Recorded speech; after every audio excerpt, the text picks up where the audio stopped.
Hi!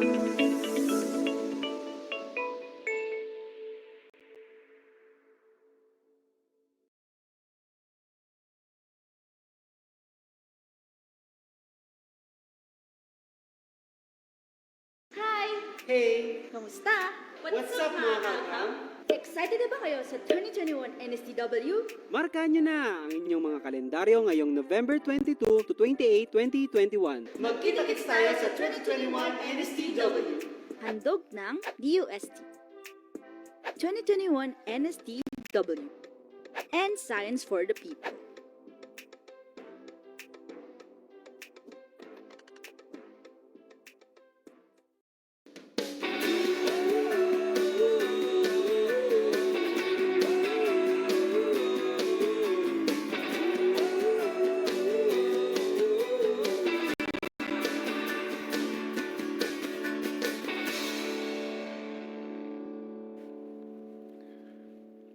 Starbucks is the first S&T digital library in the Philippines, bringing science, technology, and innovation resources to learners all over the country.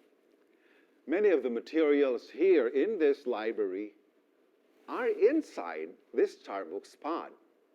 Books, journals, reports, even rare Filipiniano in science and technology, it's all here. What we did is essentially we tried to digitize all our library materials that are fit for sharing. The natural progression was, why not make this library content available to those who would want it? We hit upon the idea, why not put them in a hard drive? We didn't want our pods to buffer, especially since internet might not be available on site. With this one, everything is preloaded. So we have text files, images, even video learning series in the machine. It is what you call a self-contained library and audiovisual resource for science and technology.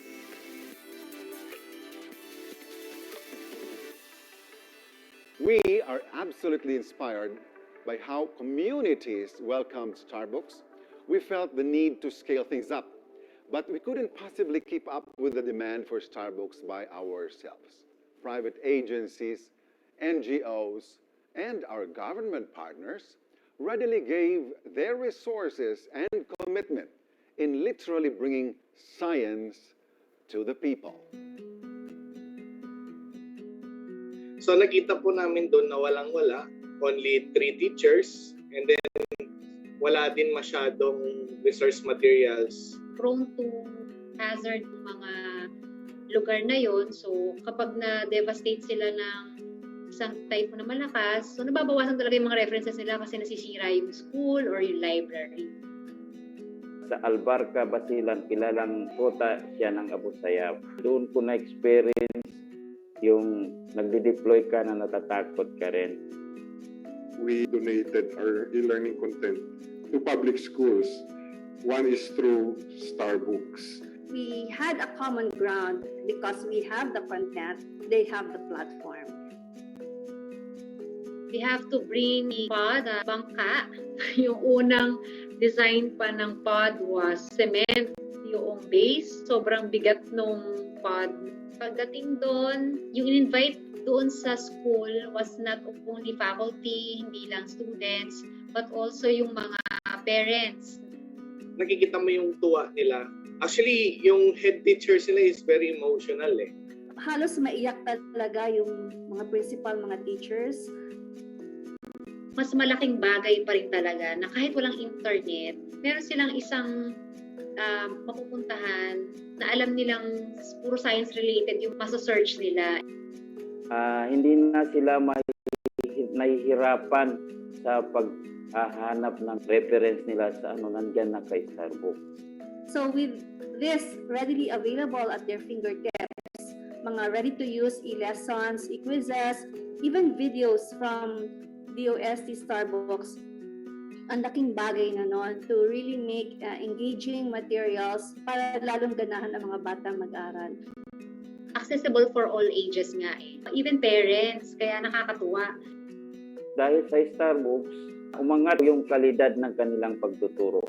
What we can attribute to Starbucks, ang Calabarzon ang top one in terms of the number of examinees who will take up DOST-STII scholarship examinations.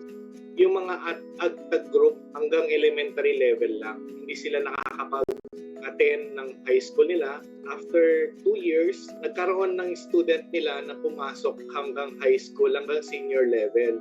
Nag-focus siya sa science curriculum. So yun din yung magandang pagkakataon.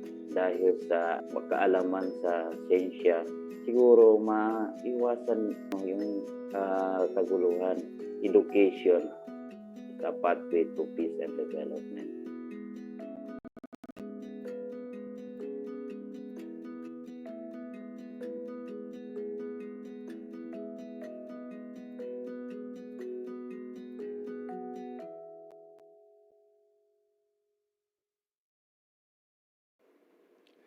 Starbucks has been cited as an innovative international library project by the American Library Association and has received several awards and recognition here and abroad. But what makes me proudest of Starbucks is when a student told us that she had won her school's quiz bee with the help of Starbucks. That kind of impact on the Filipino learner is what we and our partners work very hard for every day. Starbucks is a self-contained module, and many of our learners access Starbucks through the pods in their schools. Last year, in February, the DOST-STII signed a partnership agreement with the Department of Education to have more Starbucks pods in schools. And then, the pandemic happened. 85% of our pods are in schools. Walang pasok. The others are in public or private spaces, but these were all inaccessible because the entire country was in lockdown. When COVID struck, we were ready. We already had an online Starbucks portal set up before the pandemic. Our web portal and our mobile apps are ready for the new normal.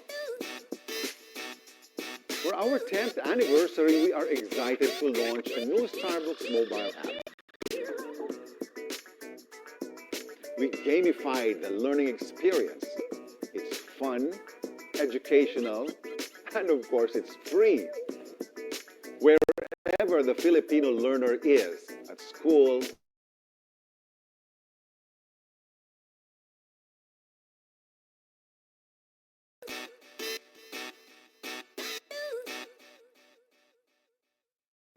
we wanted to stimulate interest in science and technology, foster innovation, and inspire.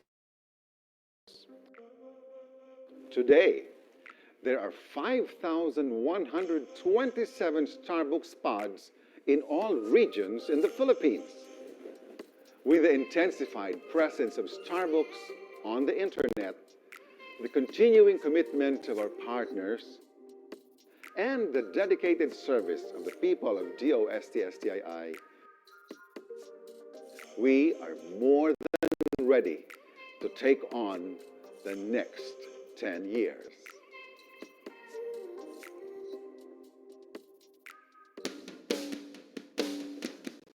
Ten years ago, we built a digital library and brought it to the Filipino learner. 10 years on, we at the DOST-STII will continue to build and move forward, carrying on our mission to bring science to the people.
Maayong hapon sa inyong tanan. Naimbag nga malumyo amin. Maphod an himbatangan tako.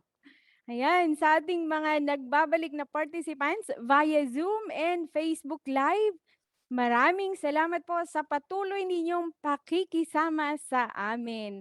Sa mga hindi po namin nakasama kaninang umaga at kahapon, okay lang po yan. Ang mahalaga ay nakasama namin kayo ngayong hapon. Ako pong muli si Miss Irene Alice Brillo, ang inyong moderator. Ayan, kumusta po ang ating hapunan? Nabusog naman po ba kayo? Hapunan is lunch. Tanghalian. Okay. Kumusta po ang ating tanghalian? Ano, nabusog naman po ba kayo? Ayan, sana po nabusog tayo na hindi inaantok, kundi nabusog tayo para ma-recharge para sa session natin ngayong hapon. Ayan, so busog much. Ready para sa session ng hapon. Ayan, we are happy here. Thank you so much. Ayan, thank you so much po. At ano naman po ang kulay ng inyong hapon? Anong kulay ng inyong hapon ngayon? Sa amin dito, ang kulay ng aming hapon ay yellow. Yellow kasi maaraw. Ayan. Green, bakit po green? Ayan, may pink. Makulimlim sa amin dito. Ayan. So bakit po green yung kulay ng inyong hapon? Pwede po bang pakishare? Ayan, sa iba, dark gray daw. Masayang kulay, mainit, cheerful. Wow, dilaw. Yung iba naman po ay red. Dark gray sa iba kasi maulan daw doon sa kanila. Ayan, mapula. Ayan, red. Gloomy. So, gray daw sa kanila. Green because we are surrounded by plants in this afternoon. Ayan, white. Rainy. Ayan. Maulan na hapon. Oh, sa Zamboanga pala yung umuulan. Gray. Black. May black ang hapon. Bakit po kaya black ang kanyang hapon? Maulan diri sa amon, ma'am. Oh, ingat po tayo. Ayan, brown. Brown because there's sand everywhere. Wow, green, refreshed. Wow, nice. Rainbow po para lahat na ang feelings. Ayan, magkakasama po lahat ng feelings doon. Okay. And then light blue yung iba. Ayan, matingkad ang sinag ng araw po. Wow, thank you so much for sharing the color of your afternoon. At sapagkat ready na po ang bawat isa sa atin na makinig, nais ko munang ipaalala kung ano yung mga sessions na natapos na po natin. So kaninang umaga po, natapos po natin ang topic 5 and topic 6. Ang topic 5 po is Clinical Librarianship, Information Services, and how it assists healthcare. And then topic 6, we have Caring for Librarians, Mental Health, Wellness, and Self-Care amidst COVID-19 pandemic. So kaninang umaga, nagkaroon po tayo ng iba-ibang emosyon dahil sa ating napakinggan. Subalit naniniwala ako na nangingibabaw po ang emosyon ng pagiging positibo at mapagmahal. Mapagmahal sa ating sarili at sa bukasyon na ating pinili.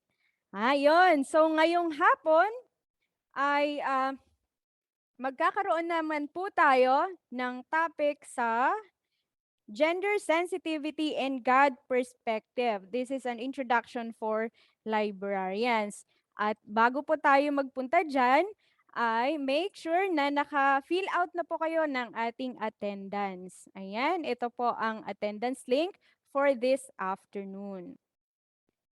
Aside from dito sa naka-flash sa screen, meron din po sa ating chat box. And for our Facebook Live viewers, nandito din po sa comment box. Ayan.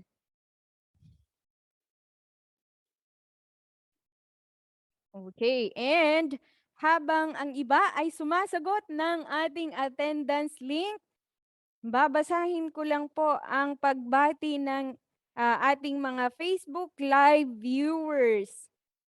Ayan, from LC Alba, magandang hapon sa lahat. Watching from San Isidro, Davao Oriental. Ay, yung hapon daw ni Vitz mapula dahil madugong trabaho daw ngayon. Okay, sana wag po kayong may stress masyado. Ano po? Ayan. Good afternoon. Good afternoon daw po. Pink ang kulay naman daw ng iba sa kanilang hapon because of calmness. Wow, nice. Red kasi in love. Gusto ko yan. In love sa sarili. At in love sa kapwa. Ayan. Good afternoon, everyone. Greetings from the Library of Graduate School, Wesleyan University, Philippines, Nueva Ecija. Ayan. Shout out sa ating masugid na follower, si River Monsayak Bernal. Hello, River. Thank you for taking your time to be with us this afternoon. Ayan. Nag-e-enjoy po akong basahin yung iba-ibang dialects. Kasi parang ang sarap na basahin. Ang problema lang po, hindi ako marunong magbasa. Manungang mapon. Ayan. Maayong hapon yun. Mga basic, medyo alam ko pong basahin yan. Pero yung medyo kakaiba, ayan. Siguro po, pag nagkaroon na tayo ng face-to-face interaction, ay pwede na po tayong mag-attend sa webinar, seminars, sa iba't ibang lugar at matututo tayo sa kanilang mga lengguwahe. Ano po? Ayan, ito gusto ko to. Maphod an himbatangan. Kiyangan pala yun. Kiyangan ifugaw. Marhay na hapon. Ayan. Mayad nga hapon kinyo una, Ma'am Irene. Ano pong language yon? Mauran na udto po. Ayan. Marhay na hapon tabi sa Indugabos. Ayan. Ngarib and si kayon amin. Kapian kamo pano Dios. Magandang araw. Oy, gwapa na host. Thank you. Ayan. Mapiyak kagabi langon. Ano pong ibig sabihin nun? Maayong palis sa tanan. Masanag kag matawhay nga hapon sa tanan. Oh, iligay nun.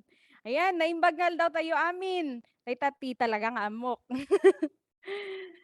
Okay, mayat ni agaw tayo namin. Mayat ay agaw undat ako amin.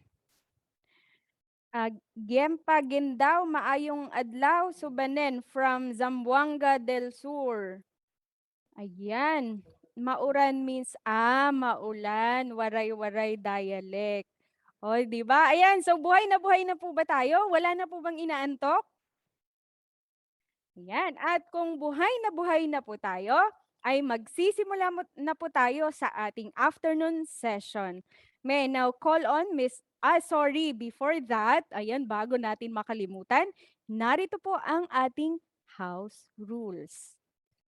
Yan, makinig pong mabuti. Ang una po ay, this webinar will be recorded for documentation purposes and the recordings link will be sent to your email addresses along with the e-certificate. You can also subscribe to our YouTube channel at DOST-STII Library to watch the recordings of our past webinars.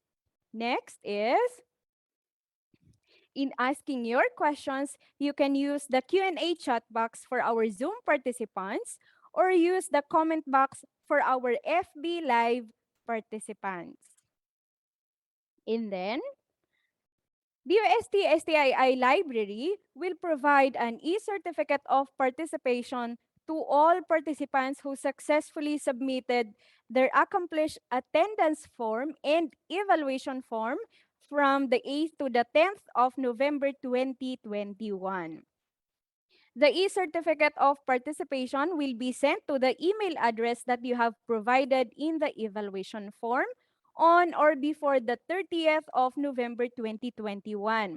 Kaya make sure po na tama po ang nilagay natin na email address at the same time yung atin pong pangalan na siya pong ilalagay namin sa inyong mga certificate. And finally, ayan, remember to be polite, pay attention, and actively participate. Your active participation will ensure the success of this afternoon's session.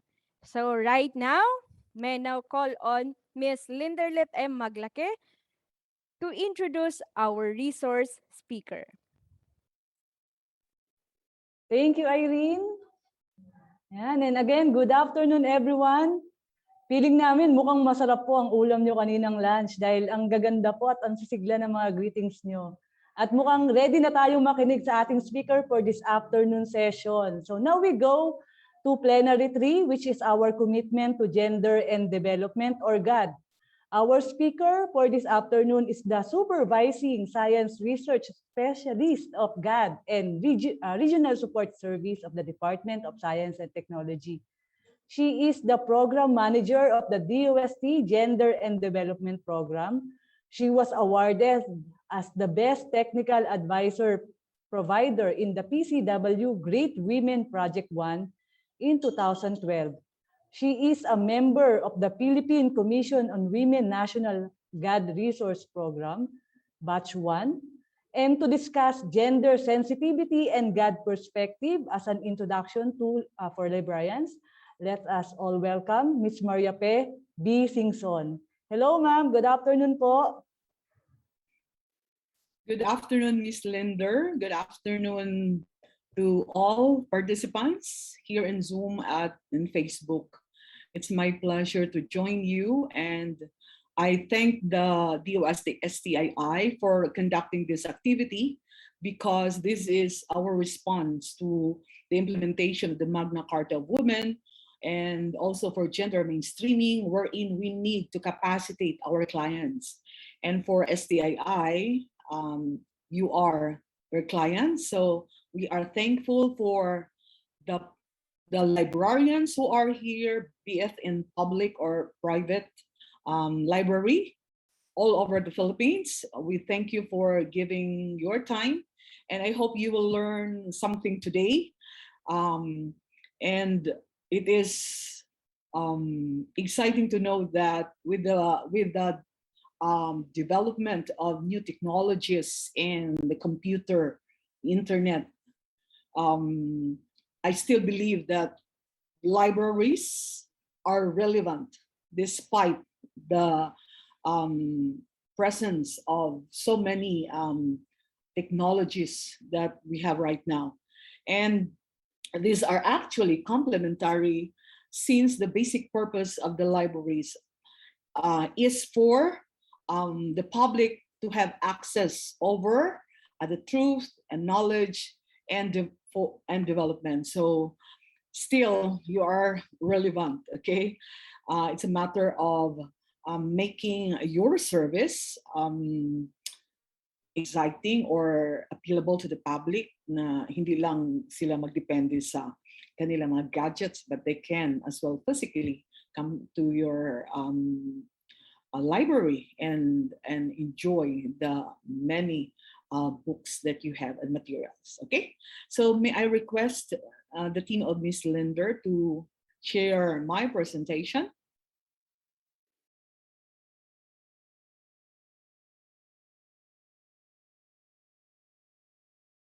Okay, so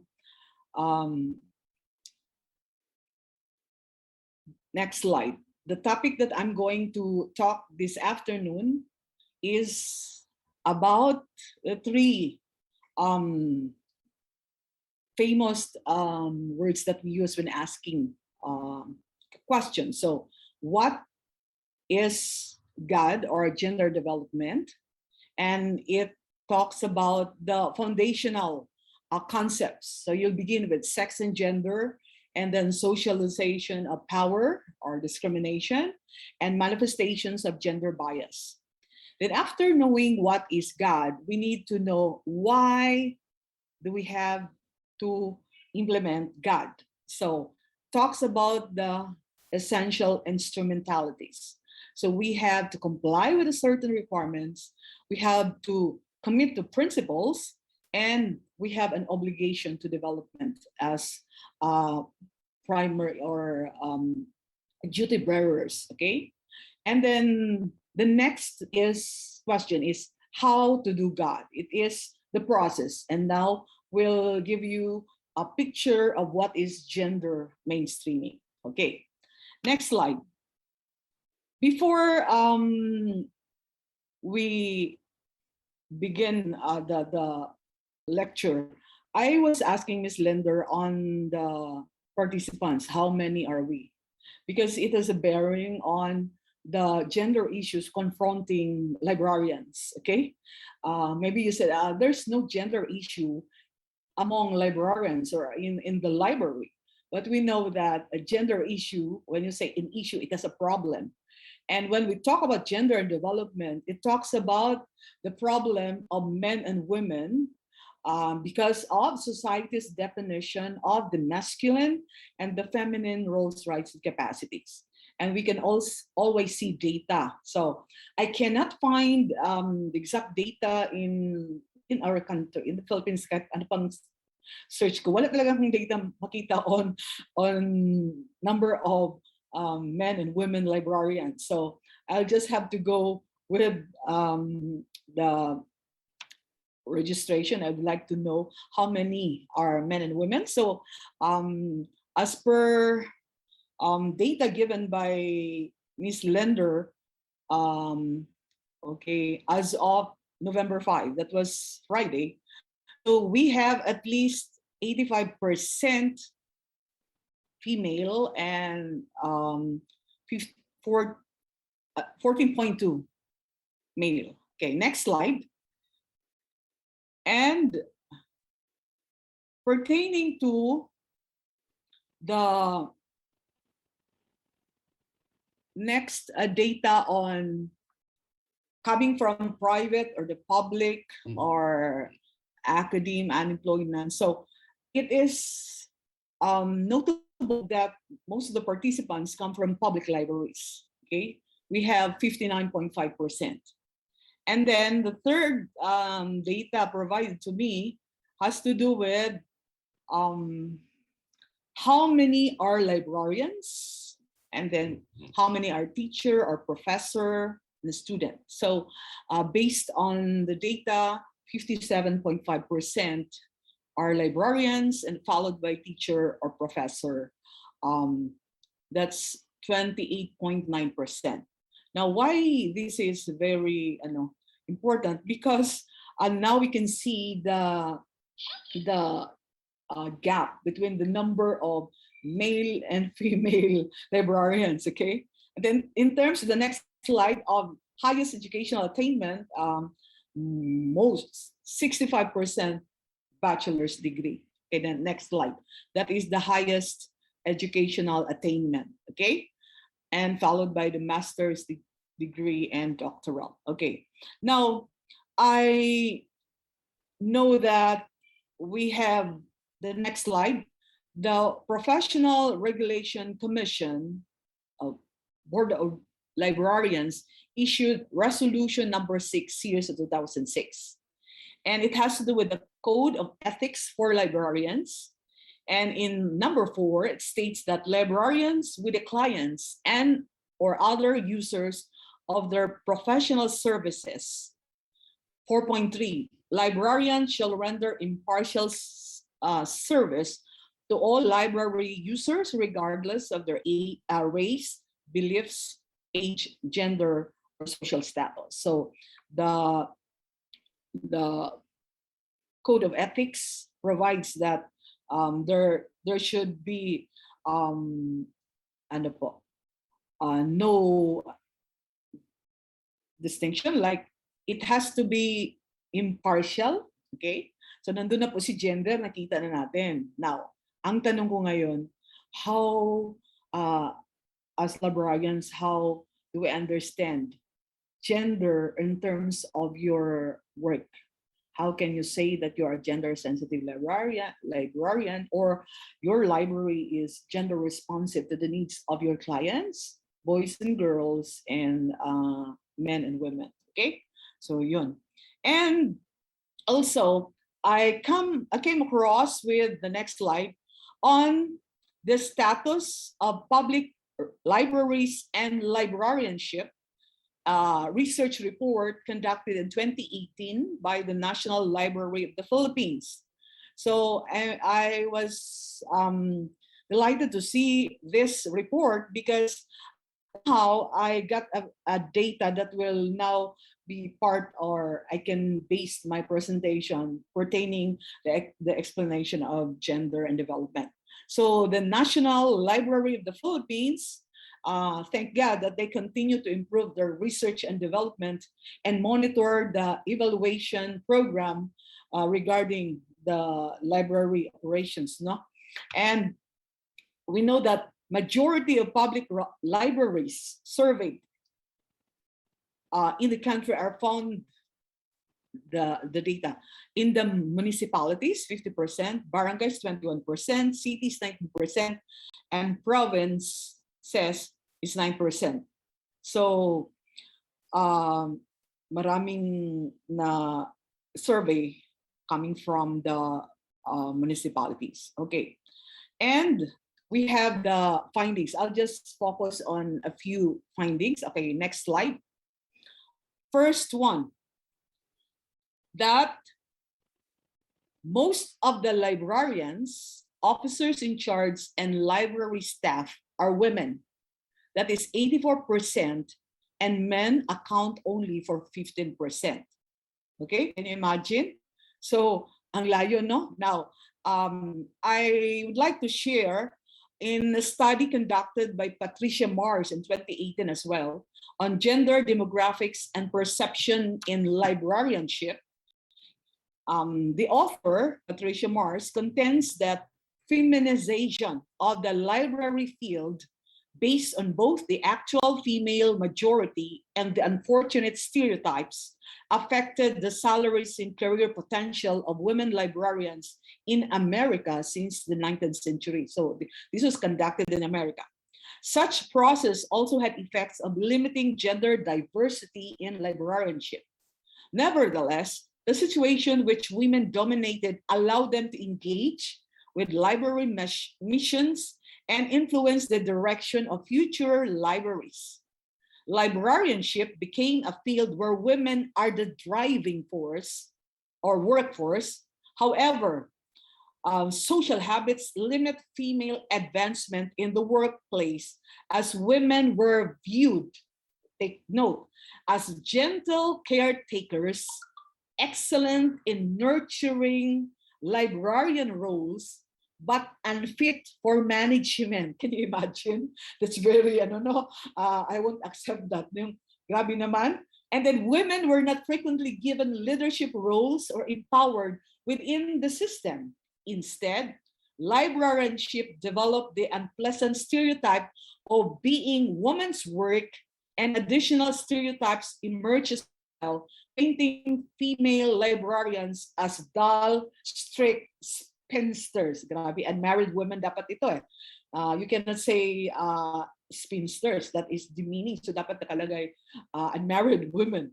So the stereotype influenced the growth of an already female majority professional, and men still do not become librarians at nearly the same rate as women to this day.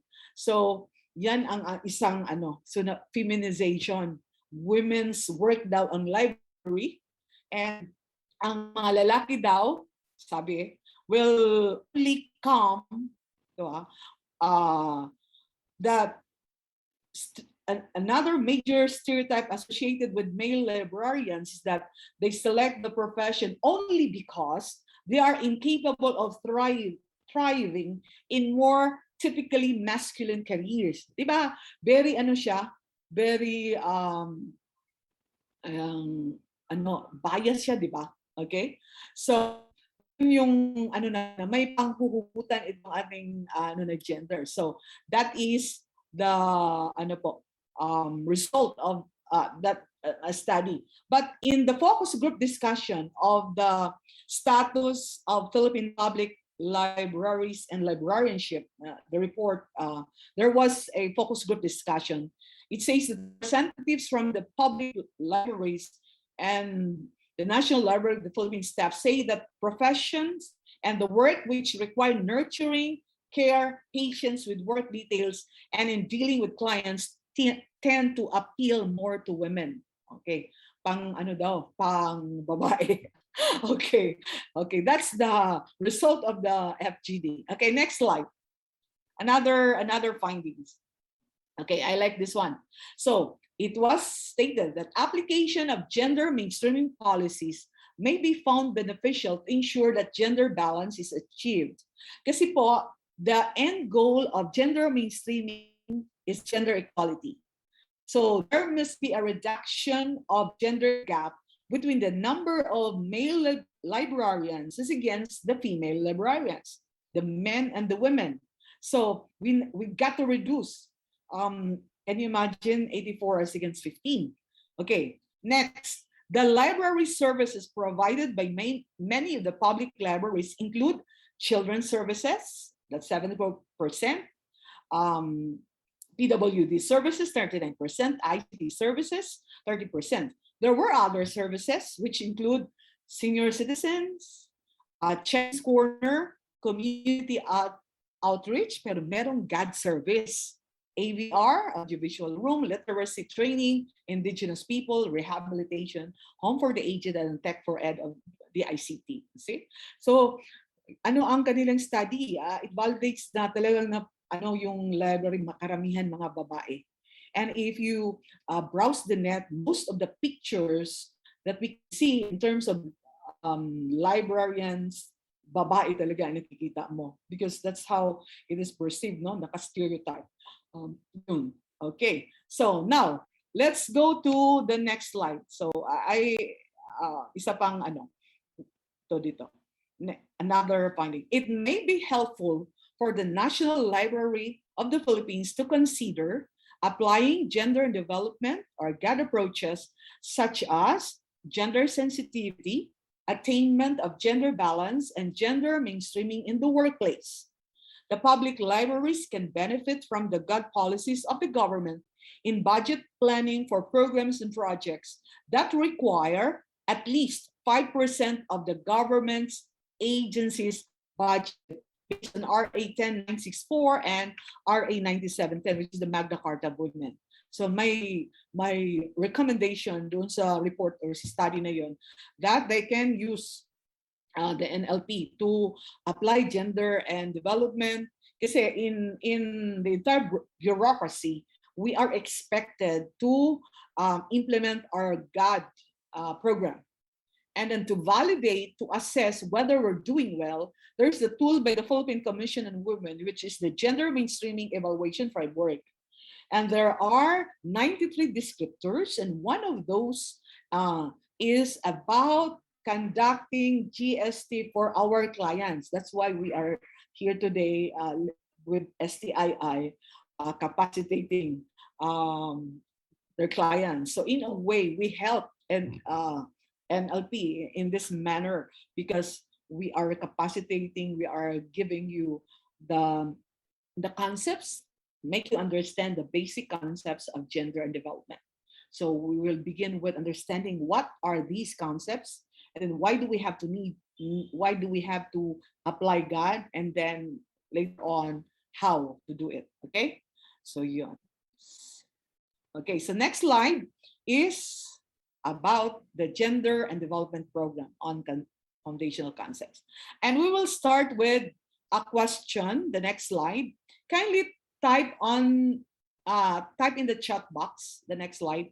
What do you understand of gender and development? Your perspective. Pag sinasabing gender and development, kindly write it in the chat box. What do you understand of development or gender development? Equality, yes. Equal representation of male and female, acceptance, okay, gender equality, men and women, respect, gender fair, equality and acceptance, equity, yes, acceptance of one's gender, fair status, equal treatment, rights, equitable, equality, same footing, gender equality, okay. So mainstreaming, acceptance, fair opportunity for both gender, rights and responsibilities, freedom to choose. What else? So when you say, so you're right. So you have that the words that you have typed in the chat box, it refers to gender development.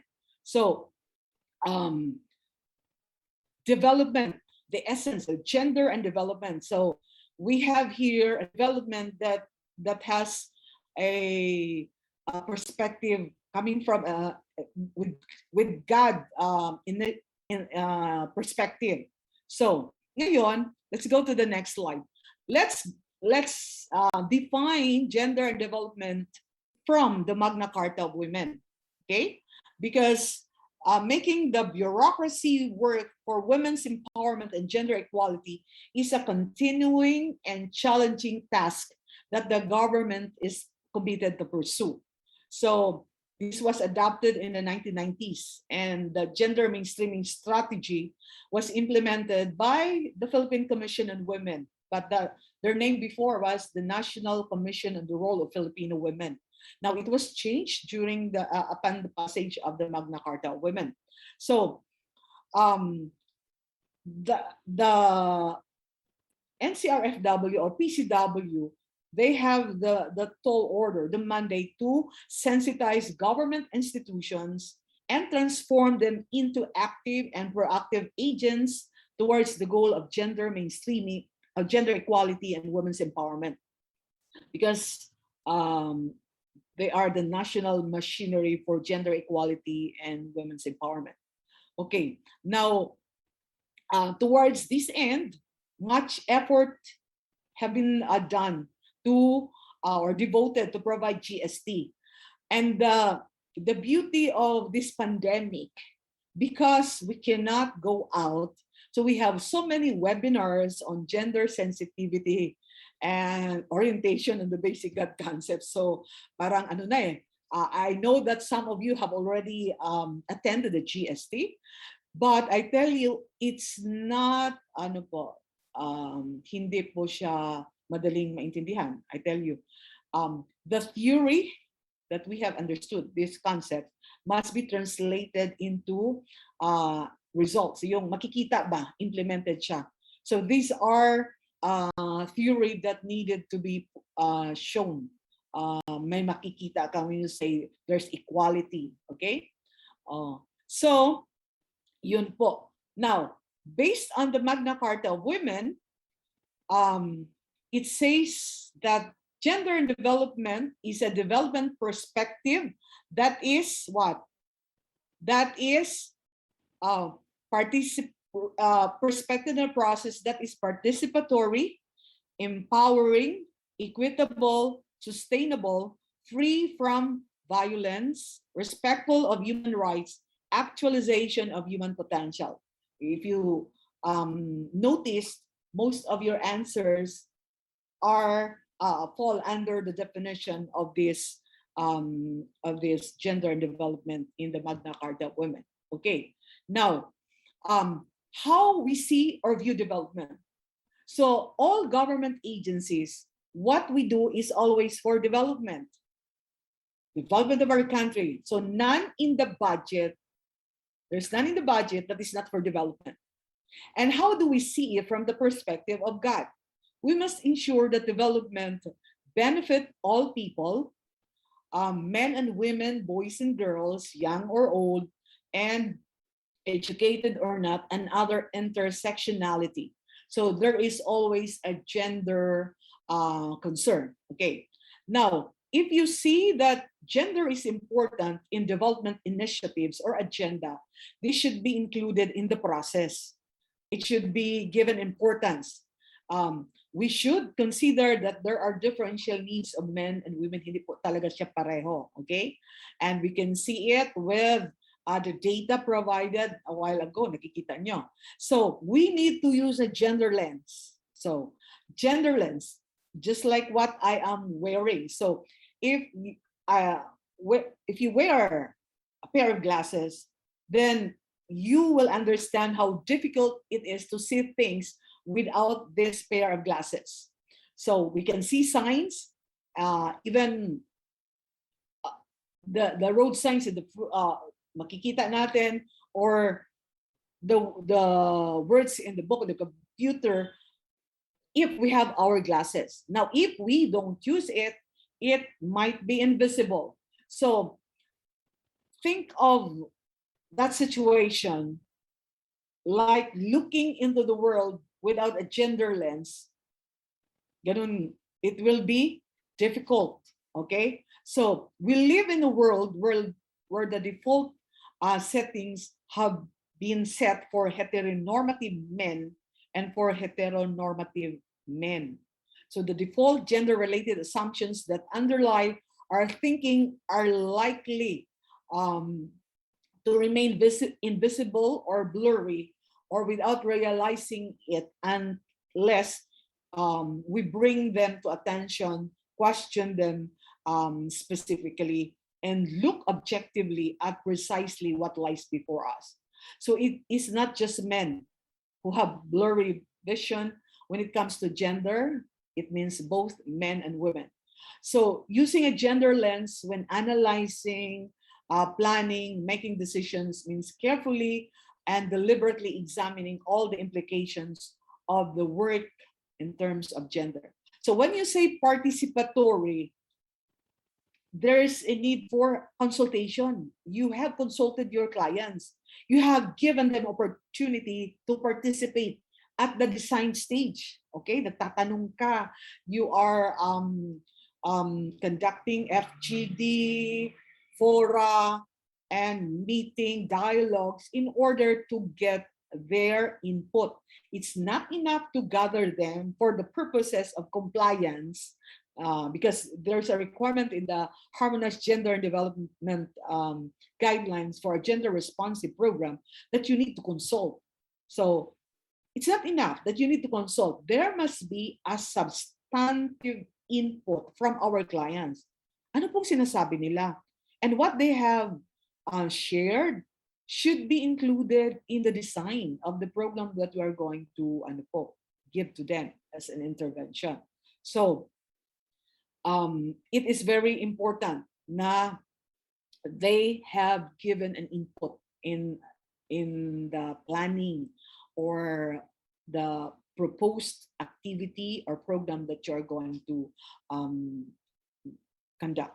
And then you say equitable, that is fair, okay?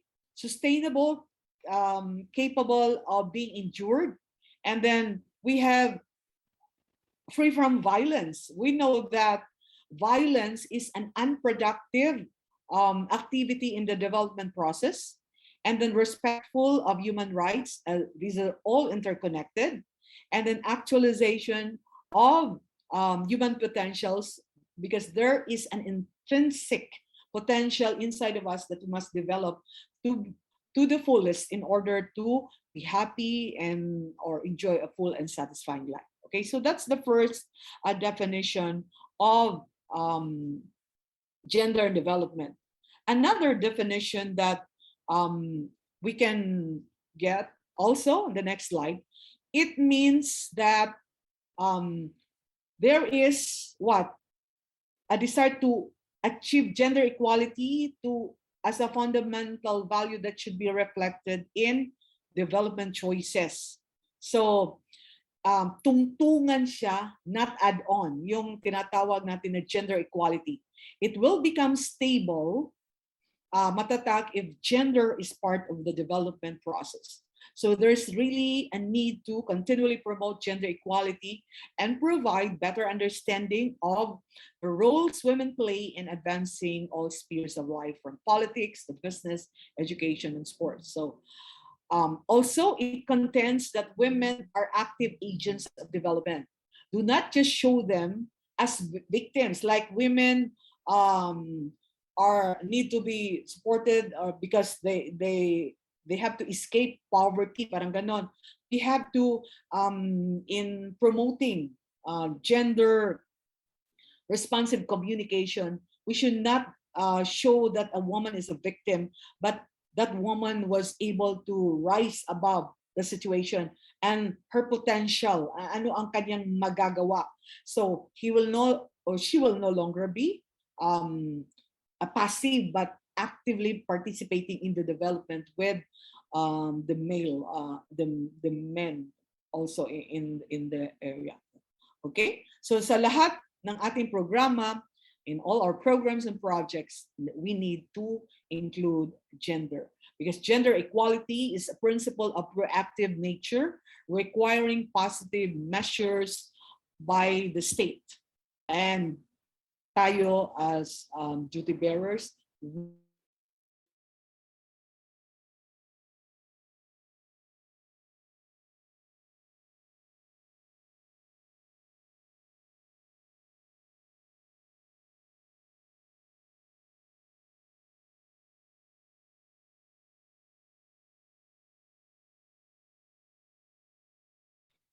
Ayan. Okay, sorry. I think Ma'am Fe. And Ma'am Fe has some technical problems.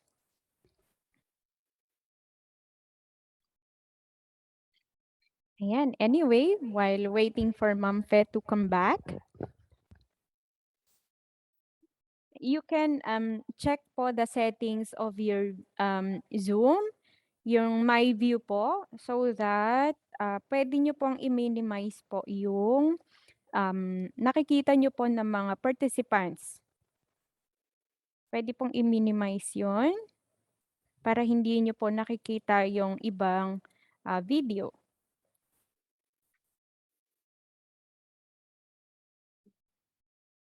Ayan. Ma'am Fe, are you here na? sorry, nakat ako. Ayan. Oo, Sige, pasensya ma'am. na ha. Okay lang po, ma'am. Unstable, okay. Sige. Sige po, back to you po. Thank you. Okay. So, as what I've said a while ago, it says na ang paghahabol natin sa kalagayan ng mga babae, di ba? And sabi, bakit babae na naman yan eh? Gender and gender kayo dyan. Di pa natin naabot. Because yung equality, hindi pa natin naabot. Okay? Ang pagkapantay-pantay ng lalaki at babae sa maraming aspeto. So, the gender development program, it is a development perspective that recognizes the different roles, interests, and needs of women and men. Okay, next slide. So, it is also required in the Magna Carta of Women that we should conduct GST. Kaya nandito tayo for you to be able to learn and participate also in ensuring that Filipinos, men and women, are sensitive.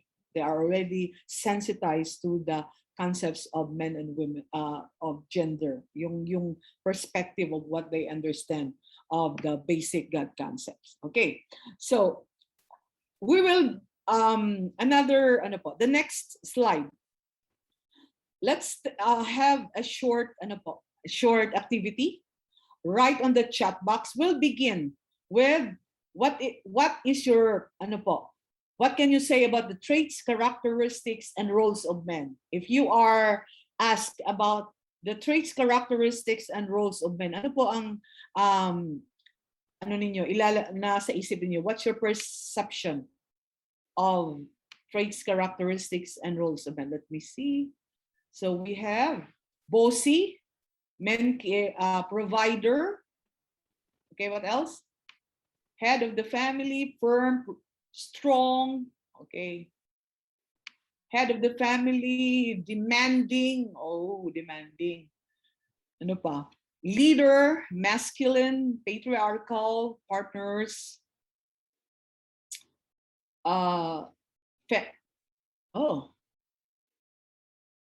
pa? Protective, homemaker, decision. Oh, yeah. Strong house husband, homemaker, strict decision maker. Okay, then babae daw weak. And then support the family for spiritual development. Okay. I was only asking for men, but I sense that the answer also refers to women. Well, thank you for answering. Okay. But I've noticed that there are answers that also, ano po, pwede din ng lalaki. That's what I've said. I have noticed protective and responsible, emotionally weak. Okay, man of the house, honest and trustworthy. Both men and women are responsible, supportive, and caring. Okay, very good. Sige. Now, so meron talaga ng na ang pag sinasabi mo lalaki, babae. Okay, nakikita natin yan sa inyong sagot. Okay, next slide. Next slide. Okay, informative. The basic in the discussion of God begins with sex and gender. Dito talaga siya magsimula. So let me focus first on sex. So sex refers to the genetic physical identity of the person, the natural attribute the person is born with. So biological differences between women and men.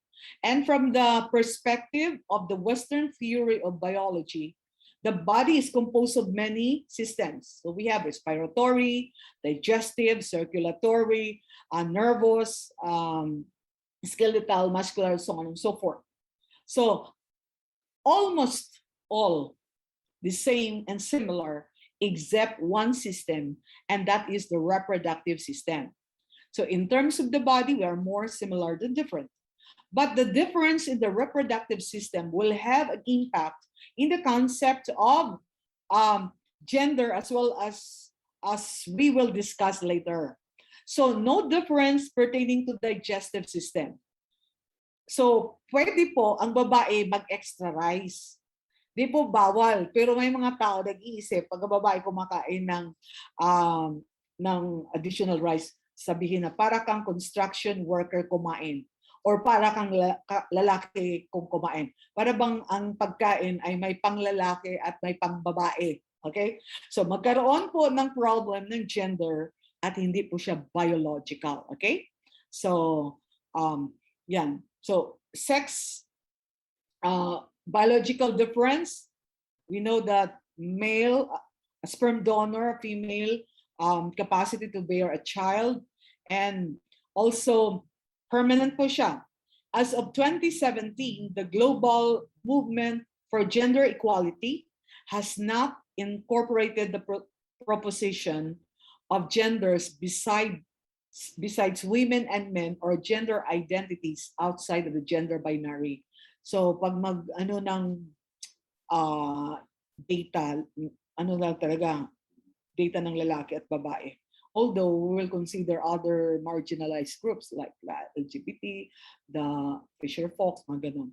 Pero as of 2017, wala pa po. Okay? Next slide.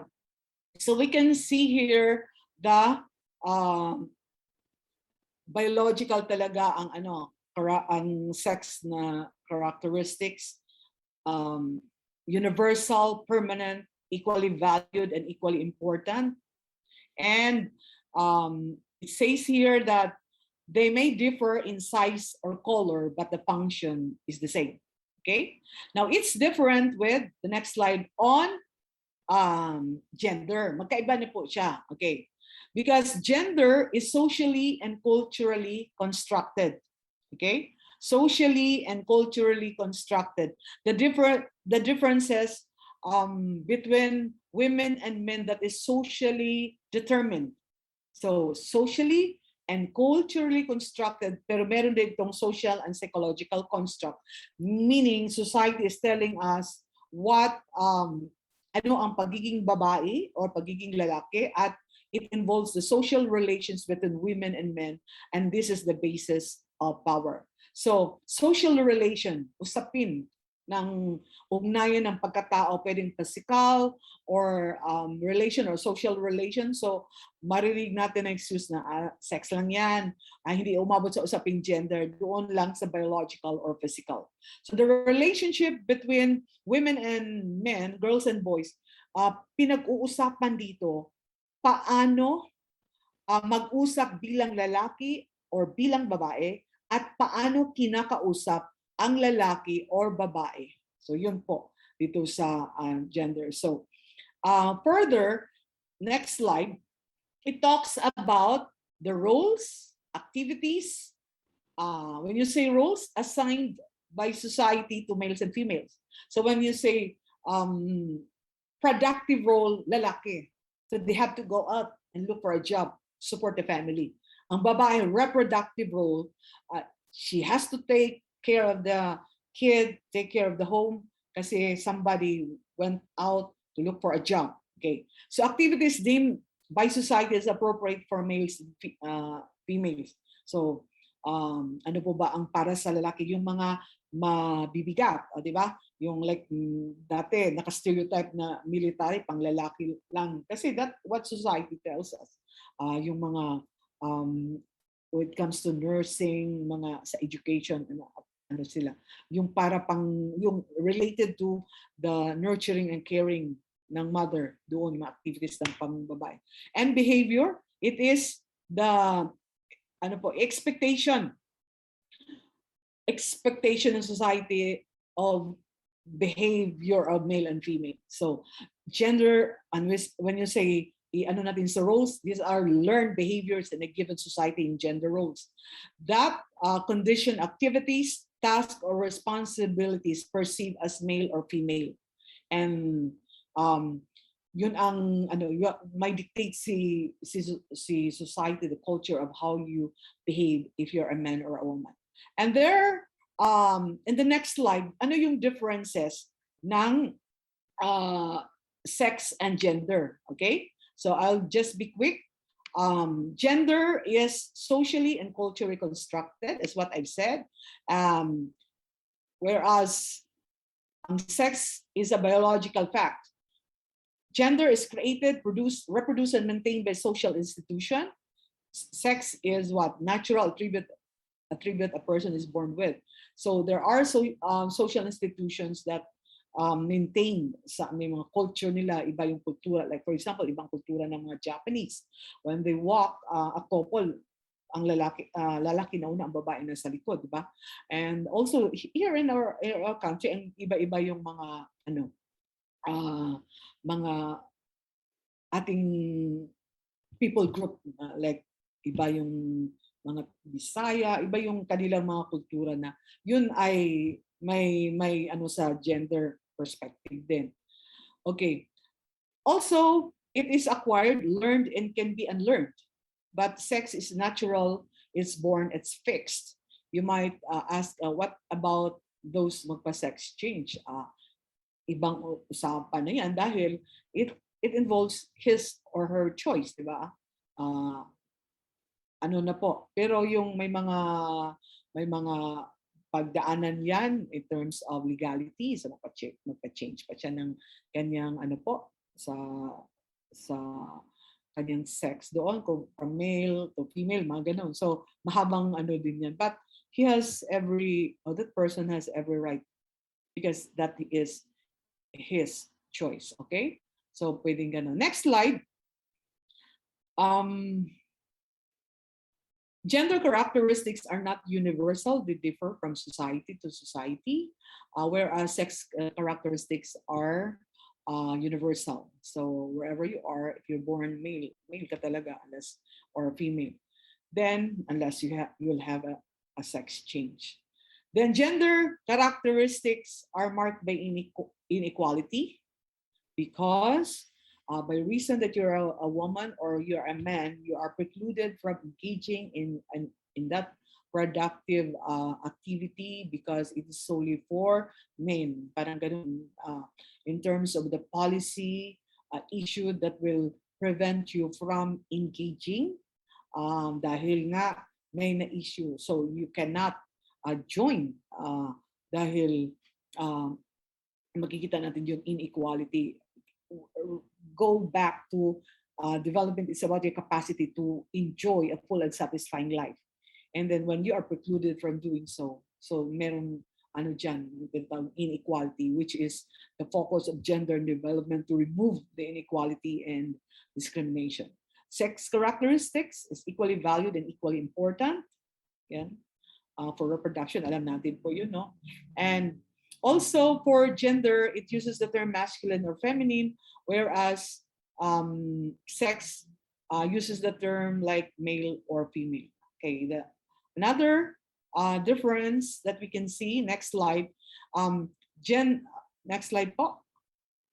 The same, okay, nag-repeat pala siya, sorry po. Next slide is about yung sex roles and gender roles. So sex roles, it is a function or role which a male or a female assumes because of the basic physiological or anatomical differences between the sexes. Okay? It is biologically determined. So yun po ang sex role. Ang gender roles ay learned behavior in a given society or community that condition activities, tasks, or responsibilities perceived as male or female. So, ang ibig sabihin yan, pag you have a uterus, pag may mattress ka, ikaw manganganak, ikaw ang primary caregiver. But merong maraming kaakibat na gawain bilang nanay. Okay? So yun. Now, ang tanong ko ngayon, what do you think is your answer? Ang maternal instinct ba, biological or social? Kindly type on the chat box. Is maternal instinct biological or social? Biological? Biological? Biological lahat ang sagot. Social, construct, social, instinct, is maternal instinct, social, and may dalawang sagot ha. To be safe, we have two answers. Okay. Okay, so marami ang sumagot na social, biological din. Okay. Now, there is no separate hormone inside a body. So posible po na ang maternal instinct is social construct. Kasi masyadong malapit sa nanay bilang caregiver, child rearer. Ang ibig sabihin yan, alam ng nanay anong oras nagugutom ang anak or kilalang-kilala niya ang kanyang anak, di ba? So yung connection during breastfeeding and the more time spent with the baby. Kaya alam yun yung maternal instinct. Pero actually wala po siyang separate hormone na nakikita natin. So these roles are not exchangeable in sex roles because they are biologically determined. Okay? So yun ang pagkakaiba. Pero ang gender role pwedeng mag-interchange. Ang ibig sabihin yan, ang lalaki can now stay at home to take care of the kids. Ang nanay naman ang magtatrabaho. Yung productive role. Yung tatay doon siya maiwan to take care of the kids. So yun, pwedeng yun. Then we have the gender, next is socialization. Kakaiba po itong gender socialization, no? Next slide. It is the process by which individuals are informed about norms, traditions, behaviors associated in our assigned sex, usually during our childhood development. So napakahalaga talaga yung the way we treat our child or baby sa yung kailangan na ayos po yung messaging on gender development, mga biases and discrimination. So we are taught with ideas, beliefs, and norms yung sa mga nakakatanda sa atin. And this is very tricky because ang akala natin na norms, traditions, and beliefs Akala natin permanent. Now, hindi ito permanent. Remember, these are social construct. So pwede siyang mabago habang tumatagal. The problem will arise if we consider these norms, traditions, and behaviors as permanent. Okay? So, yun ang magiging problema. So, culturally determined gender ideologies define rights and responsibilities and what is appropriate behaviors for women and men. And they also influence access to and control over resources and participation in decision making.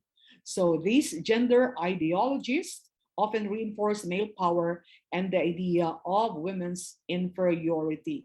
So malalaman natin later on yung power relations, okay? Sige. Next slide. Now, ang kagandahan dito, itong gender socialization will have to go through many agents of or institutions. So we have here a sample. I will just focus on 5. We have the family, we have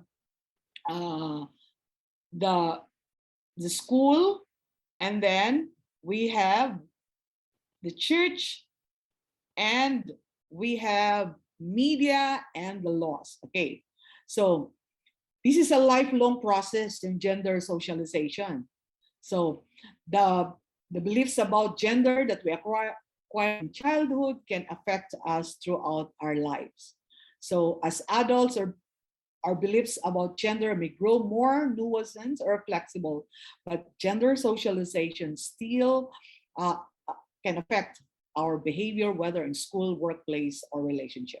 So let's begin with the family. So the family is in a strategic position to transform gender roles because of its nurturing influence in members.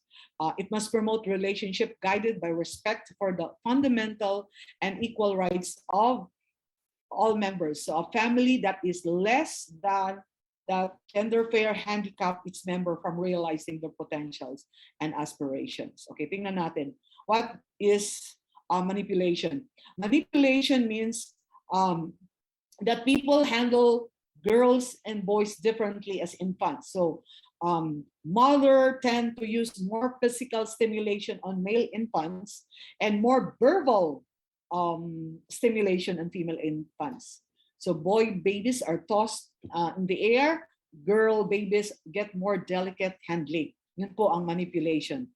Next po ay canalization. Means the people direct children's attention to gender appropriate objects. So ano pong binibigay natin ng toys pag lalaki? So we have cars, machines, yung baril-barilan, and then girls naman, we have dolls and tea sets. So these toys teach children what their prescribed roles in life will be.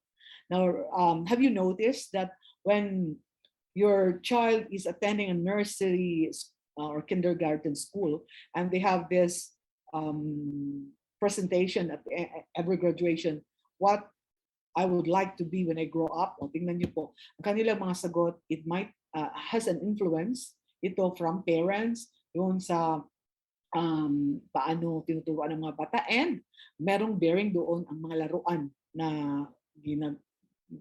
nasa mga kanilang ginagamit. Okay?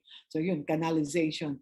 This will teach their prescribed roles. Next, we have verbal appellation, telling children what they are and what is expected of them.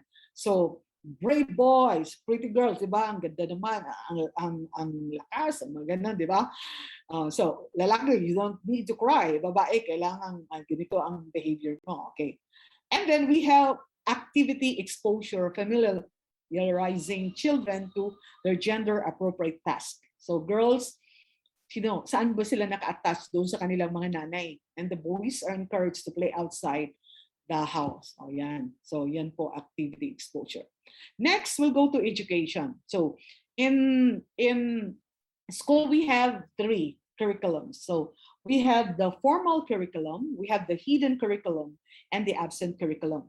So, when you say formal curriculum, these are the syllabus, the ones being discussed by the teacher, yung making the students productive so they will learn, okay, from this. So formal siya.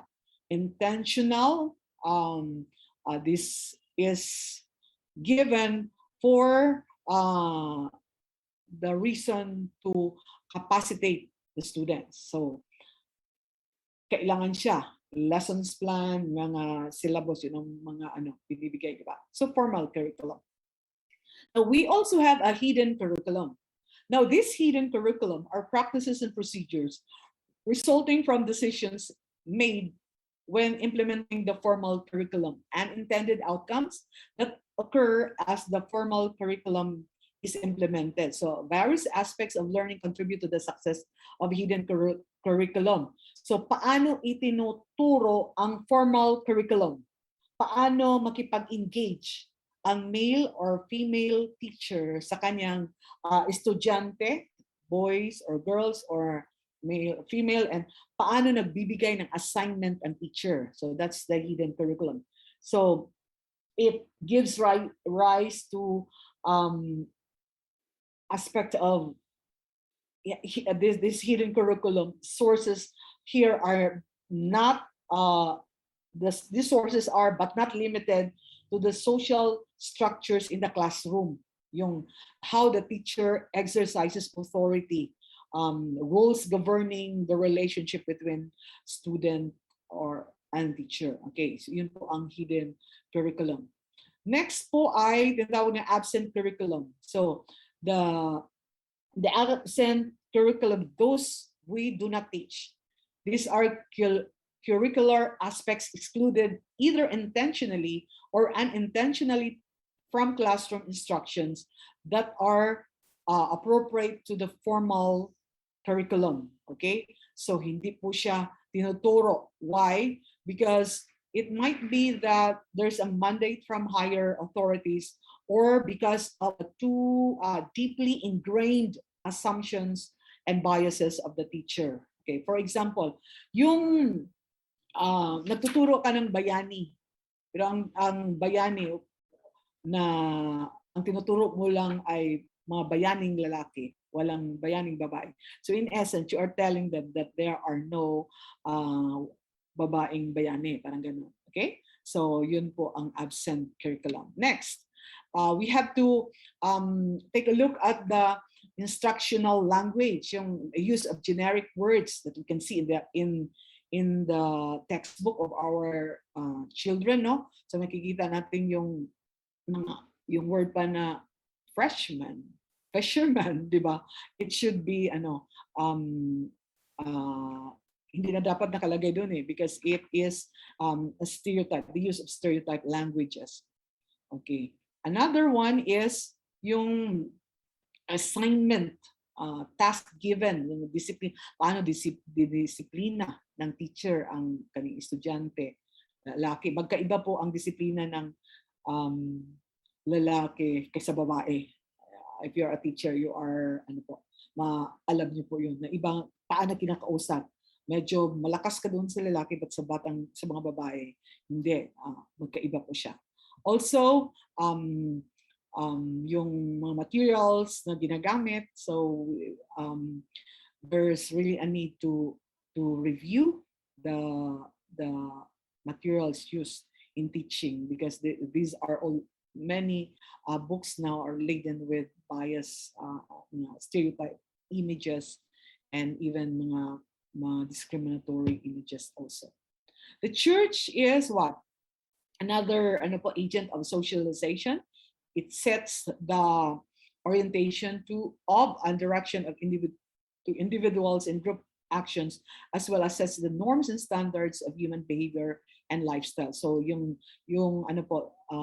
morality here. So makikita tayo yung religious teachings, declaration and interpretation of faith-based doctrine. So lalabas talaga yan how you view a certain issue with your yung beliefs, religious beliefs. So may bearing po itong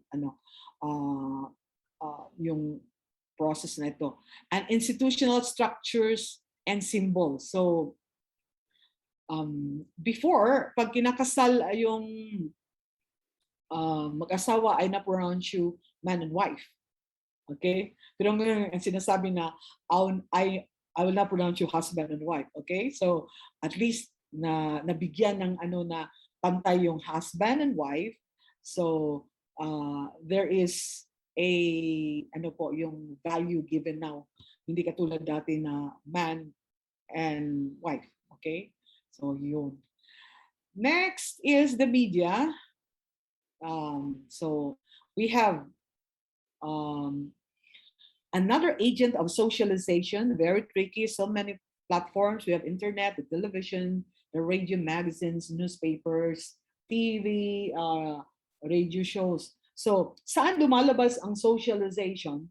Sa portrayals, paano pinapakita yung mga babae or lalaki, even in telenovelas. Nakikita ng telenovelas, yung nakikita natin, even I know many of you are watching Korean telenovela. So, ang dami doong mga mapupulot ng mga gender messages, yung nag-aagawan ng isang lalaki, nag-aagawan ng isang babae, di ba?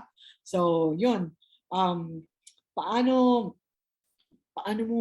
mapupulit mo doon na mensahe pertaining to how men and women talk or respond to each other in terms of issues confronting them.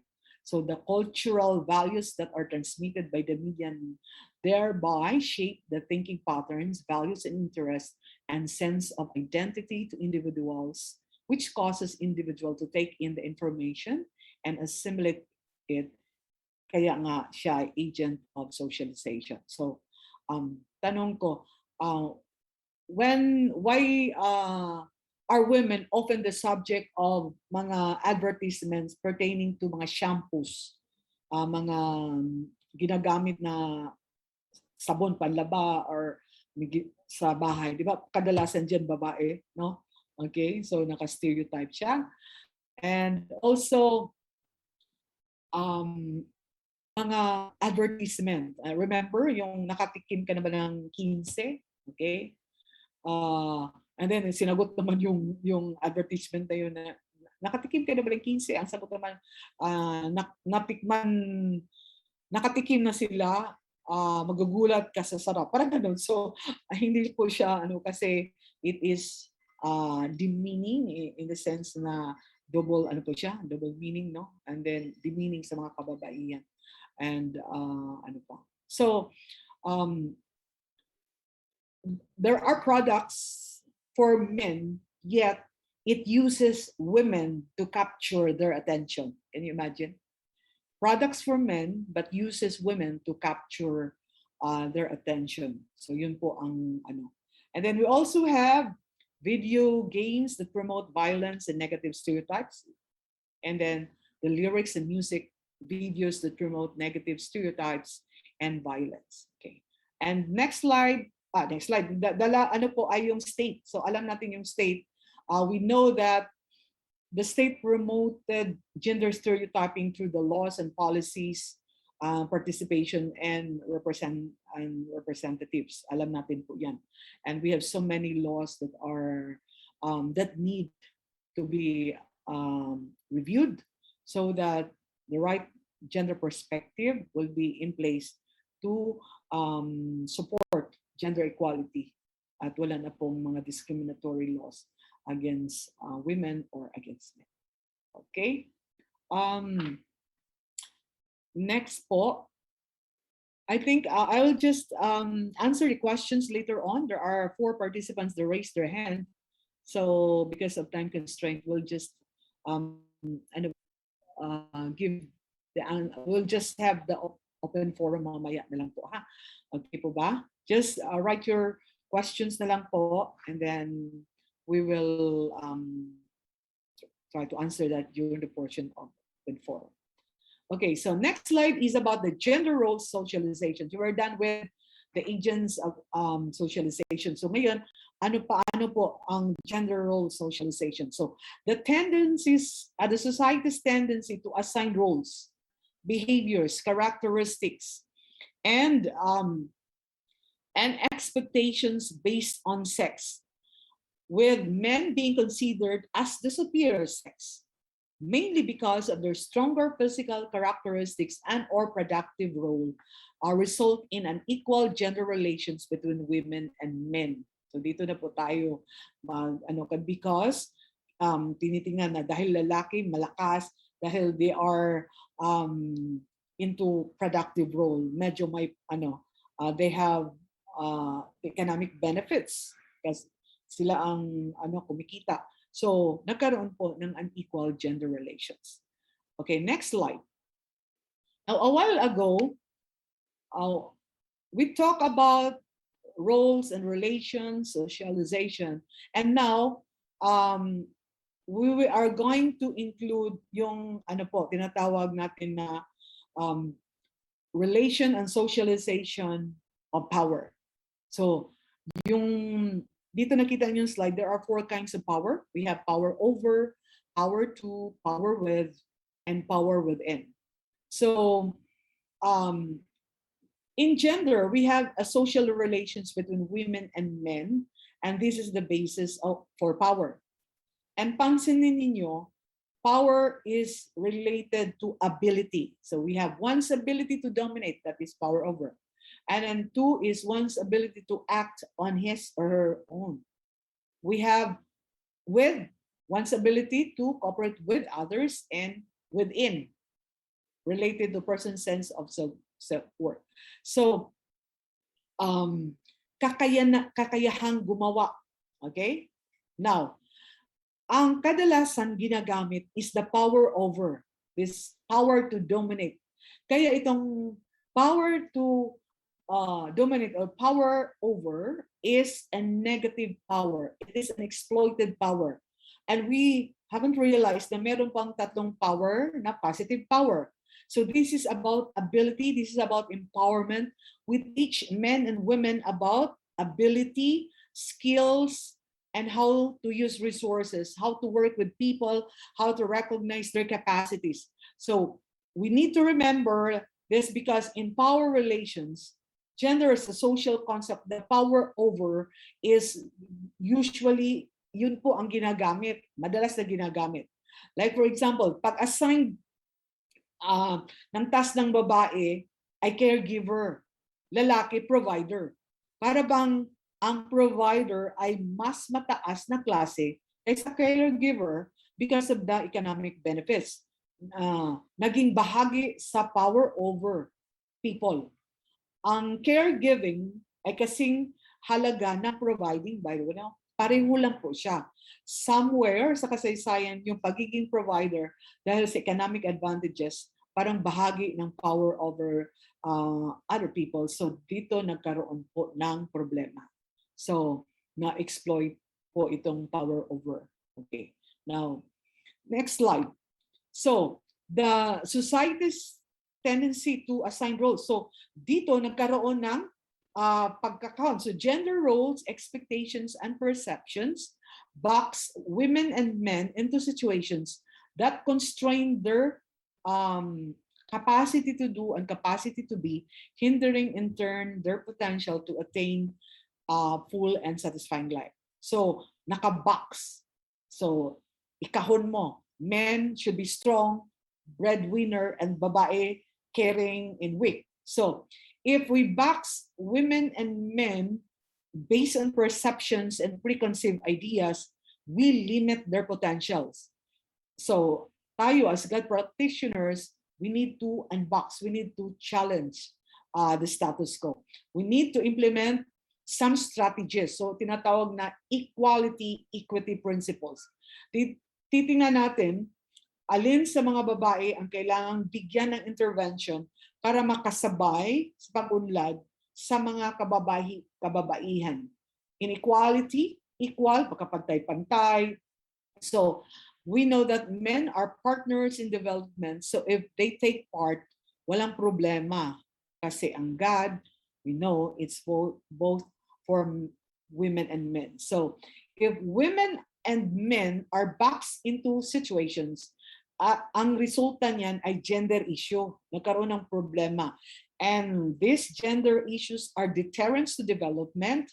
And if these are not addressed sa ating mga programs, or ang ating programa ay blind, gender blind. So the development planning or design need to be reviewed. Kailangan titingnan natin, we need to address the issues. Okay, that's the reason why nandyan yung gender development program. Kasi may problema nga confronting the participation of men and women, the data, how to reduce the gaps. Okay, so ano po ba itong capacity to do? We have, nakita nyo dito, no? Ability or power. It is about power and ability to enable individuals to perform the things they want to do to pursue a better life. So to have control and over one's income, resources, access and control over resources, to enjoy nature, to procreate, to care for others. Pero yung capacity to be, these are opportunities and resources to attain an individual's aspirations for a better life. So to be knowledgeable, skillful, and to be well nourished. Okay, next. So we have here another gender division of labor. Okay, so we know about gender roles. Now, next slide, please. We have the gender division of labor. So this production or reproduction, next slide, production divide is what we know as the gender division of labor. So, ang productive role sa lalaki, ang reproductive role sa babae. Okay, but we still have another role. We have the community role. And this involves the collective organizations of social events and services. Involves considerable volunteer, and karamihan dito, marami ang babae. So it can be further subdivided into two. We have community management, involves voluntary work in the community, and constituency-based politics. This involves participation in decision-making. And nakita natin, when ang mga kababaihan tend to assume the reproductive and community management, so mag-volunteer. But ang lalaki will assume the productive and constituency-based or political roles. They are the decision maker. They are the ones, officers, yung mga nag-decide, no? So in this gender division of labor, men are the decision makers and leaders, while women's roles are secondary to men's roles, even if these tend to be multiple roles performed simultaneously. Okay, so next slide. Yung manifestation of gender bias. Okay, so based on gender relations, assigned gender stereotype roles, gender division of labor, and the values ascribed to men's and women's work, all these lead to manifestation of gender bias. So, and the manifestation of gender bias show that the power relations between women and men are far from equal or balanced, or grossly skewed in favor of men. Okay, tingnan po natin. What are the manifestation of gender bias? So una, makikita natin dito yung marginalization. Yung nakita niyo po yung unang dyan. So marginalization, women's participation in development is limited to traditional roles. So, and traditional programs and projects like maternal and childcare, daycare, and center nutrition. This results in failure to recognize women's concern and contributions in other areas, particularly within the economic sector. So ang ibig sabihin niya, na marginalized yung mo siya sa sideline mo siya. But in essence, hindi po parang hindi ka binibigyan ng halaga kasi nandun ka sa sideline, no? So you are our society gives little attention for their needs in terms of access and control of our resources, including yung ibang needs like yung mga women entrepreneurs natin for loans and capital. Okay. Next po ay subordination. The secondary status in society led women to have less access and control over resources and benefits, and they have no personal autonomy. So it also refers to submission and sometimes due to force or violence. So subordination po yan. Multiple burden po, the condition in which women perform several tasks despite limited time and energy. These are mostly unpaid care work or paid work, nagtatrabaho din, and then volunteer work in the community. Gender stereotyping, the tendency to assign fixed and question and unexamined beliefs, images or ideas and perceptions about women and men. And an example is that women's roles and functions and abilities are primarily for the home. So naka-stereotype. Now, there is a danger if society blindly subscribes to traditional gender roles, especially in a family where the father considers women in the family as subordinate and who are subject to his will. So this puts the wife and the children at risk of being subjected to what? Violence against women. Okay. So ano mangyayari? So magkaroon ng yung kanyang self-worth, the obstacle to personal development that arises from gender bias provides direct negative impact on women's sense of self-worth. So, ano po ang resulta? Magkaroon po ng violence. Next slide po. So, we have the different kinds of violence. Okay, because of the fact that society, there's a danger when society blindly subscribes to this traditional gender roles. So we have different definition of gender-based violence. There's here we see an abuse of power. So remember the power over, and then equal power relations based on socially ascribed gender differences, or any harmful act that is perpetrated against a person's will. So we know there are many kinds of violence so na inflicted, no? Merong physical, merong emotional, merong psychological, merong financial. So maraming way na subject tayo doon. Makikita natin yung manifestation ng violence at home. Now, also, dito how men view women, knowing that sila po ay ang nagtatrabaho. So pinapakain ang babae, di ba? Yung konsepto na yon. So, pinapakain ng asawa o binubuhay ng asawa. So, pag sinasabi mong stereotyping, babae siya, so dapat niyang ginagawa yan. Okay? Marginalization, pang babaeng gawain yan, hindi gaano masyadong importante. Now, subordination is dahil pambabaing gawain yan, isusunod lang natin yan sa ating usapin. And then for multiple burden, dapat gawin ng babae yan kasi babae siya. Okay? Pag hindi mo ginagawa, magkaroon ng violence. Dito na po lalabas. Magkaroon ng violence. So, yan. Alam natin that violence against women is a gender-based violence that result in or likely to result in physical, sexual, or psychological harm or suffering to women, which include sexual harassment, sexual assault, rape, incest, pornography, battering, abuse, whether psychological, verbal, or economic. And these acts of violence reinforce male dominance over women. Okay, so nagkaroon talaga ng Next slide. So, yan ang result ng gender issue. So, may problema. So, kailangan siyang tugunan.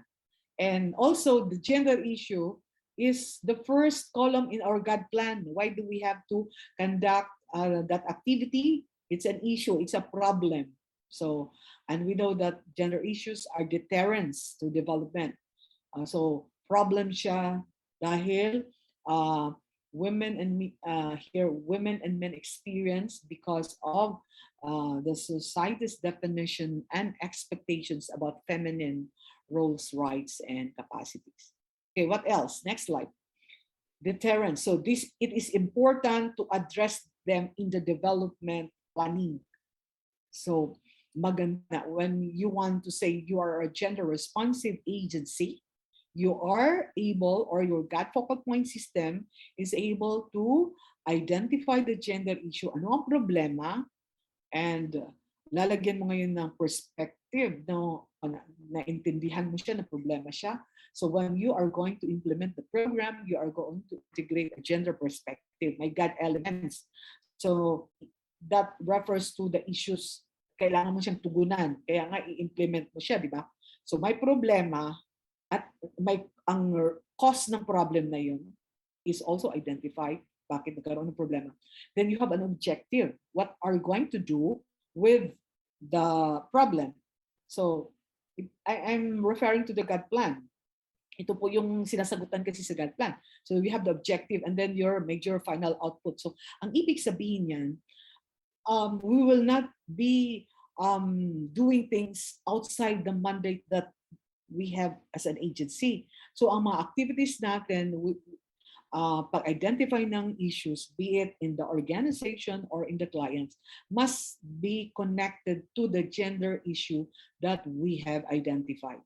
So the next column would be, what is your activity, or you need to match the strategy to address the problem that is being identified. So doon sa design stage pa lang, nakita mo na problema yun. So ngayon, hahanapan mo na siya ng solusyon. Okay?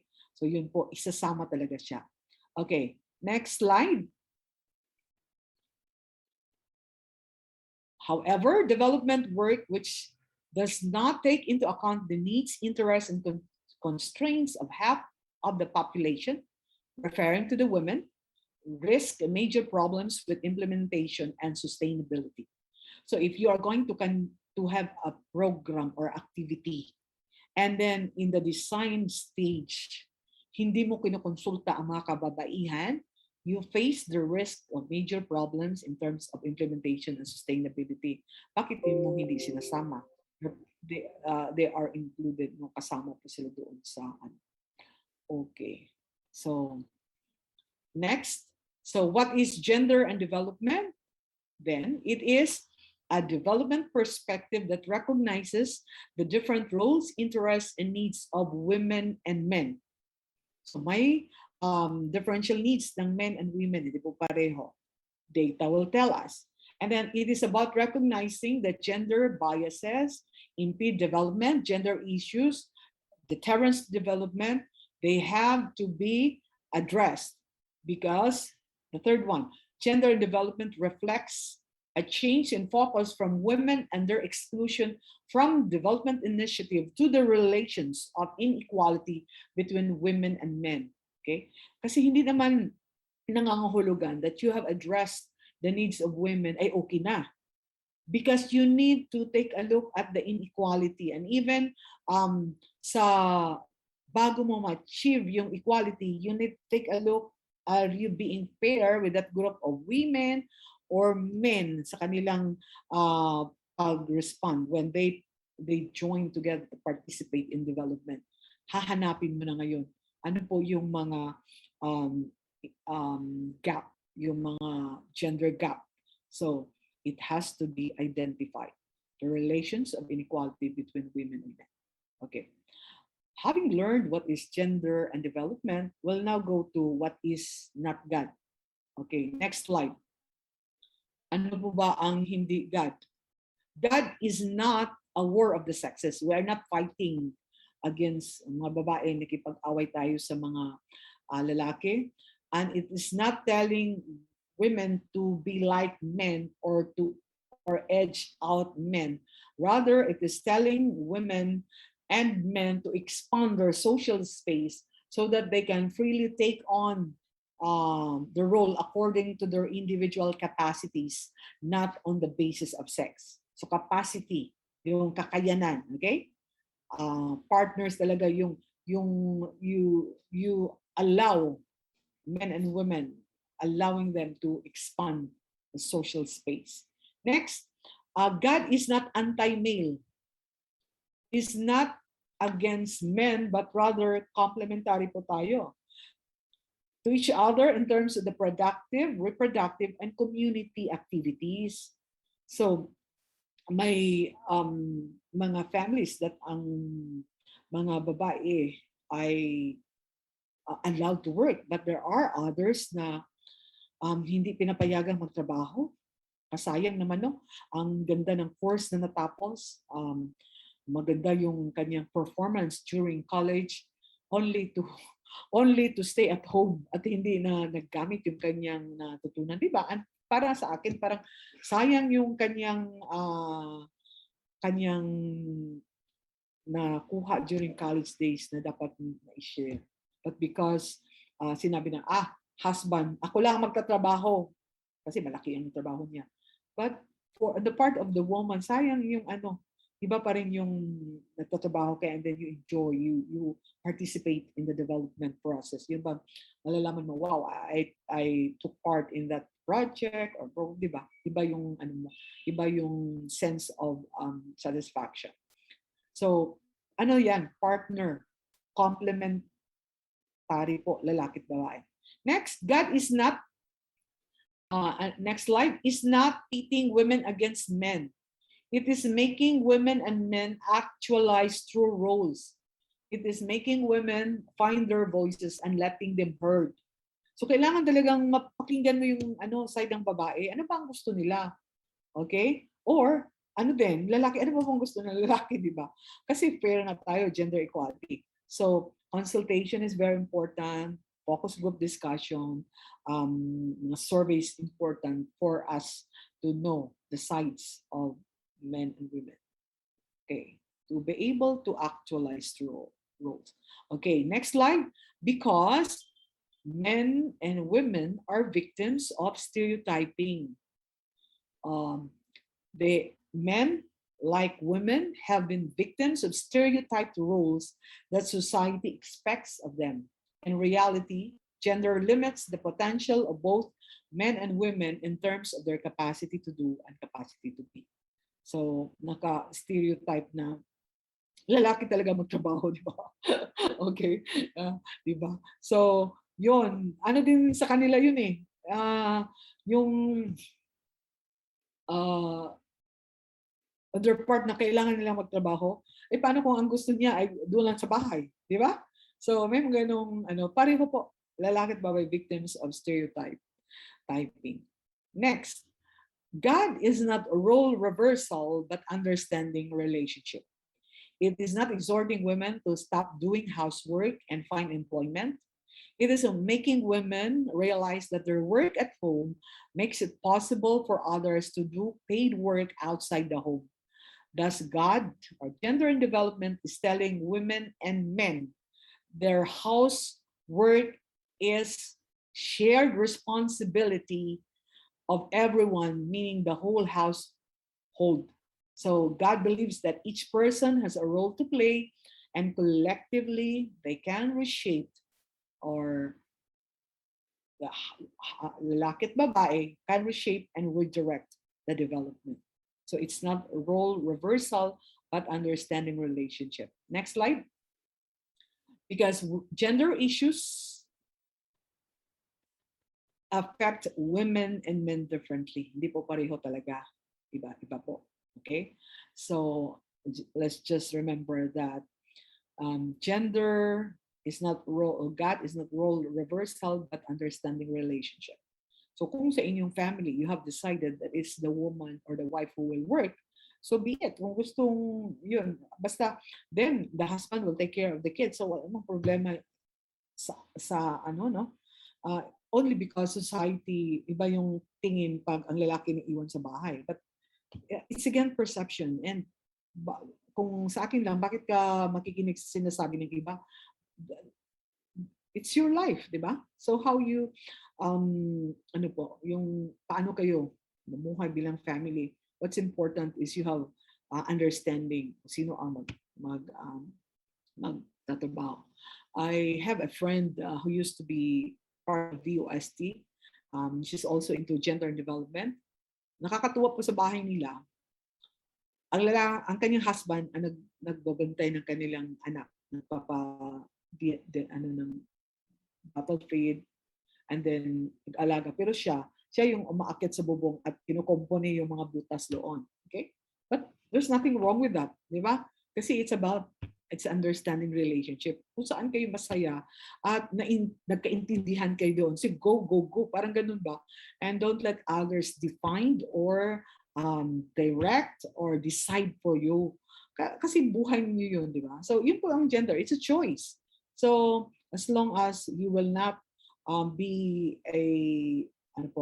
parang hindi ka involved doon sa mga bagay that sports on discrimination biases, as long as you do as human being, men and women both can participate in and benefit from development. Yun ang essence po, yung capacity to do and capacity to be.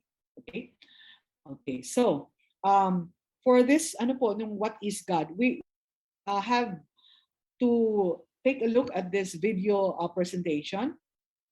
This is the one that we usually use during gender sensitivity training. It is quite old, but still the message is appropriate hanggang ngayon, because we have still evidence that it's happening and we can see it. No, although may mga improvements na, but the idea, the concept that we have been discussing ay makikita natin sa sa video na to. So I will ask Ms. Lender to share the video, and I would like you to take a look, and then let's see what how do you understand and what's your take in the video presentation. Thank you.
Thank you very much. So good. Okay. I was reading your messages in the chat. Ako po'y natutuwa. But is it okay, Ms. Lender, if we allow at least 3 participants to share their takeaways of what they have just saw Para malaman natin. Can you choose at least 3? Yes po, ma'am. Sige. Mag-choose po si Irene ng tatlong participants sige. to share. Ayan. So, kung kayo po ang napili, i-allow po namin kayo to talk. Okay. Ayan. At pipiliin ko po yung mga nakakatuwa ang sagot. Mag-ready na po kayo. Ayan. So, ang una ay si Joy Marie S. Uwano. Ayan. Okay. Tech team, pwede po bang paki-enable si Miss, hindi ko pala alam kung paano kita i-address, so I'll just use your name. Joy Marie S. Uwano.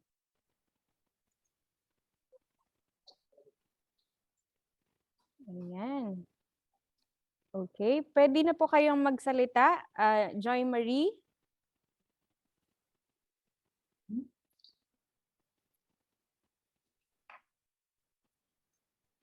Hello?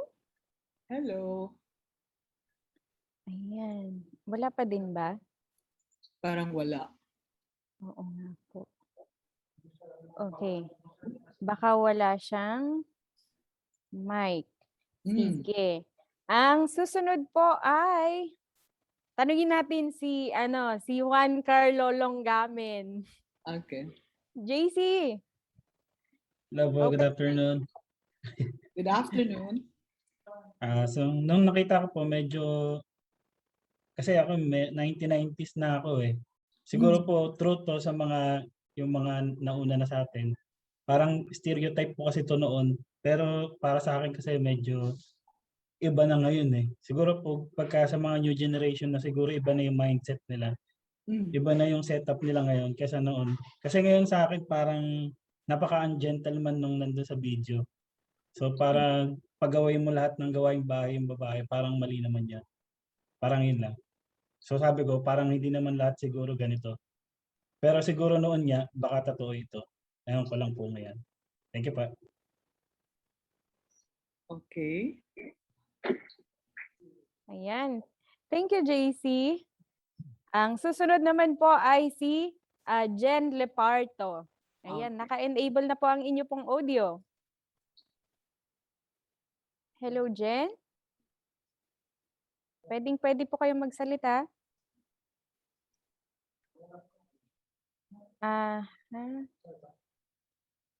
Wala po tayong naririnig. Naka-enable na po ang inyo pong audio. Jen Leparto.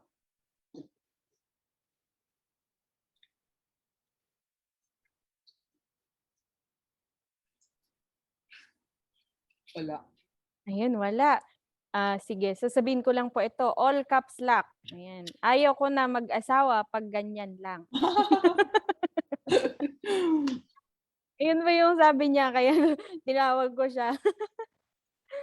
Ayan, try po natin yung iba. Sige, pili na lang po ako sa panelist. Okay. Para mas madali. At ang una ay ang aming kasama sa tech team, si Sir Rainer Zagada.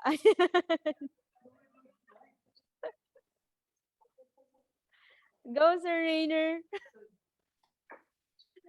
Ano daw po yung impression nyo doon sa video?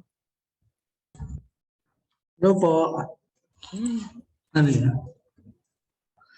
Sa akin po, ano lang po, pinapakita lang din yung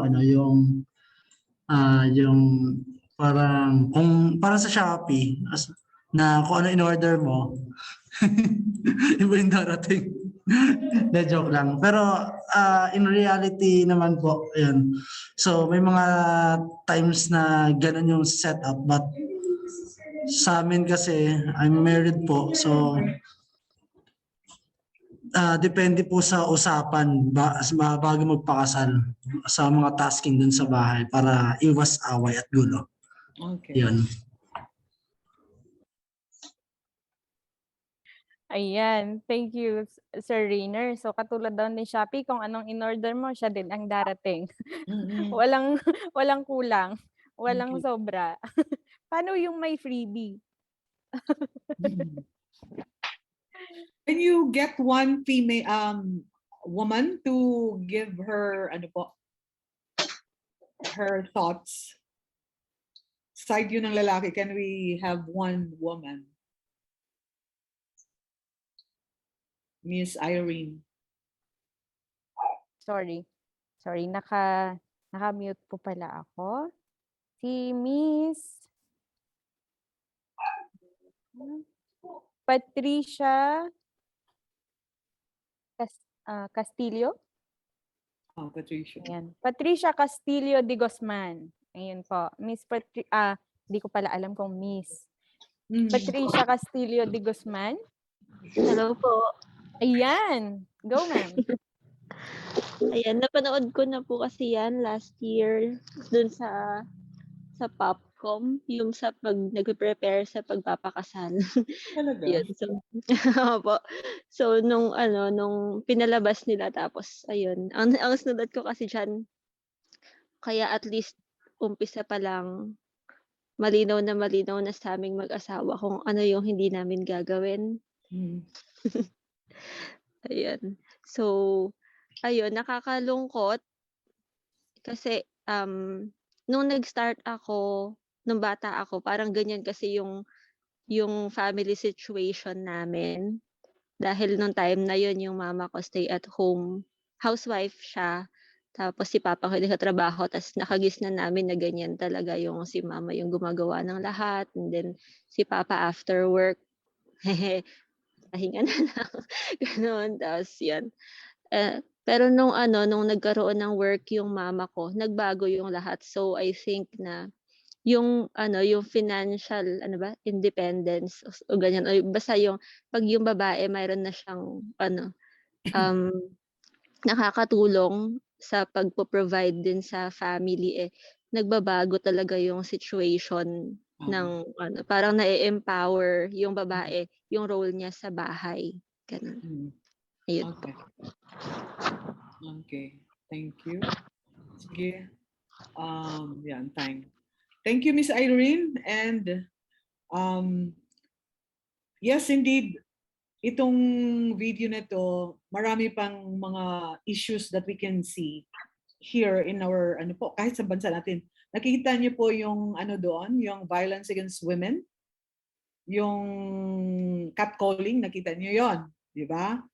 And yung technology na ginagamit in the dream, pinapanood nila sa TV show na ang lalaki was using a tractor, ang babae naglalakad and karga pa niya yung anak. So those are concerns that we need to consider na nagtatrabaho pa ang mga kababaihan at home and they want to engage in other activities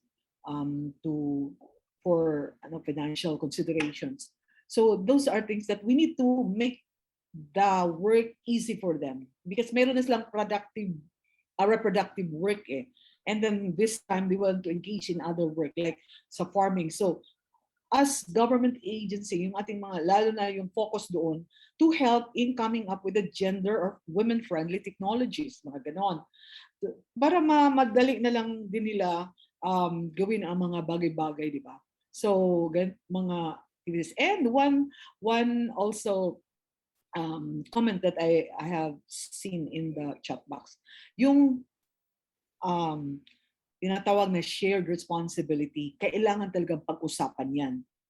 It has to be discussed well kung anong gagawin. And I'm happy that Popcom used this material na yung kailangan mong ihanda mo ang sarili when you will get in when you will be married. Those are the things that you are going to do. So paano yung sharing of responsibilities, work at home, and then the husband will also work, and if the wife wants to work as well, so may mga consideration, and how we are going to ensure that it is yung para sa ikakabuti ng pamilya, that man and the woman can participate in and benefit from development. So yun lang talaga capacity to do and capacity to be. Basta walang mga remove the biases, remove the discriminatory activities na yung mga policies man that will hinder you from engaging. So maganda siyang i-tackle in a face-to-face na may itong yung video na to, because marami ka pang pwedeng makita, marami pang gusto discuss. But because due to limited time, we are constrained. So as of the moment, the time is 3:31. We're done with what is God. So that ends. So it summarizes what is gender development, about relationship, about violence that can be committed, so nakikita natin. So can I request mag 10-minute break, health break tayo, and we will be back after 10 minutes. Coffee break man or something? Yes, ma'am. Okay.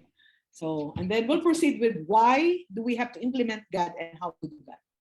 Thank you, Ms. Irene. 10 minutes break, please. Okay, Ma'am Fe.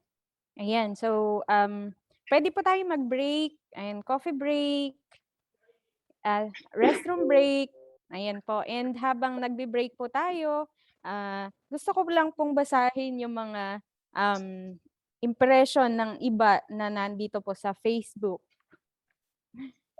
Ayan. So sabi ni Miss, sorry, hindi ko pala kayo i-address ng Miss or Mr. Babasahin ko lang po yung pangalan. Ayan, sabi ni Wachile Masa, iba sa amin, hati ang work pagdating sa bahay. Pero minsan, mas nagiging housewife si Habi. At isi-share ko din po dito po sa aming ahensya.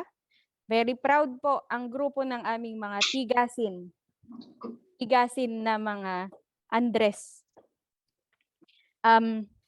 Mga tigasaing, tigalaba. Kaya alam niyo po pagka Christmas, ang pinapamigay po sa kanila ay sabon. Dahil pinag-uusapan po nila kung anong pinakamagandang sabon daw po na pwedeng gamitin sa paglalaba. Ayan.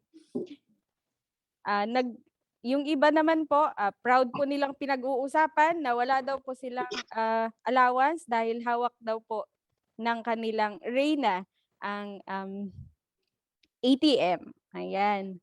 At sabi po nila, ginagawa nila yon dahil mahal nila ang kanilang may bahay. Ayan. So, parang dito sa amin ay proud na proud sila at proud kami na proud sila. Kahit sila po ang tumatawag sa kanilang mga sarili na Andres at Tigasin. Ayan. Okay, sabi naman po ni Belen Marieta Peralta, ayan, naku po, nanay talaga ang nagsasakripisyo, gigising ng maaga. God bless lahat ng nanay.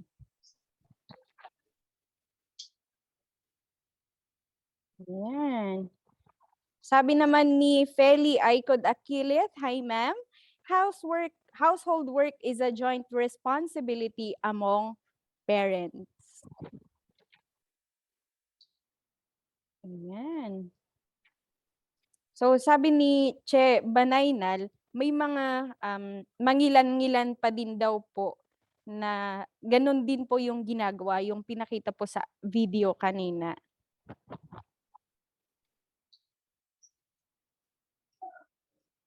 Sabi naman po ni Marita Alvaro, nowadays there is what we call gender equality wherein both men and women were able to do things equally. And it's very nice, no? Sabi naman po ni Ofelia Repalda, hindi na lang po panaginip ngayon. Husband and wife take hand in hand for the benefit of the family. In order to survive, sometimes they switch roles as long as there is understanding and respect. Sabi naman po ni Abigail Dioneda, mayroong sitwasyon na ikaw na ang nagbabanat ng buto, pero pagdating sa bahay, ikaw pa ang gagawa ng mga gawaing bahay. Masyadong malas sa asawa. Sabi po ni Abigail, ayan. Sabi naman po ni Elaine, sa amin naman po ng hubby ko, siya naman po ang taking care sa kids namin. And shared responsibility po kami sa lahat. Ayan. So maraming salamat po for sharing your thoughts. Tingnan natin kung may iba pa po. Ayan. Ito, si Wachile ulit. This pandemic po, meron husband na give up ang work dahil wala po magkahatid sundo sa wife niya sa trabaho. So, siya na lang. So, sabi ni Chester, at the end of the day, magkasama pa rin sa iisang bubong. And Vin said, working together is the key po. Yan. Pero tama din po si Carrie Donakaw. Nangyayari pa din po yung pinakita sa video kanina sa mga remote areas na nasa bahay lang ang nanay. So, mas kailangan po ngayon na pag-igihan natin ang pagpo-promote ng gender equality. Wow, ito po ang maganda. From Jen Caballero, sabi niya, me and my husband happily share household chores for 15 years na daw po. Wow. From Sakura, both couples naman nakashare responsibility sa trabaho, sa bahay, at sa finances. Ayan po yung mga messages nila sa Facebook. Ayan.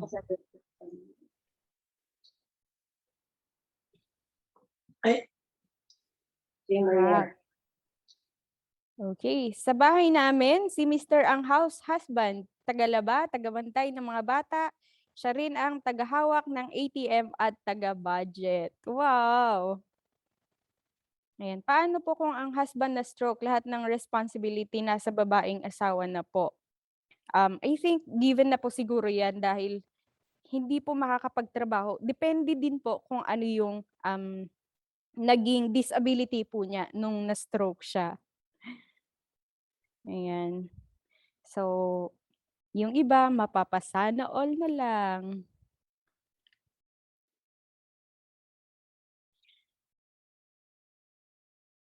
Ayan, sabi ni Florestan, makahanap nga ng ganitong asawa. Buti na lang tumutulong asawa ko sa mga gawaing bahay namin dahil mas masarap siya magluto at siya mostly nag-provide ng mga needs namin sa bahay. Nasa kanya yung ATM niya at nasa akin naman ang akin. I am so proud with my husband. Ayan. So kasama na po sa ilalagay sa technical specification sa pagpili ng husband. Ang mga narito, pinagsasabi nila. Ayan. Communication is the key. I'm very blessed because my husband is very hands-on and supportive. Happy wife here. Ayan. Shared responsibility po kami. For 20 years na po. Siya even, he is retired police officer. Wow. And then, si Mr. po talaga, lahat gawain sa bahay kasi minsan lang siya makauwi kasi sa barko nagtatrabaho, kaya bumabawi siya.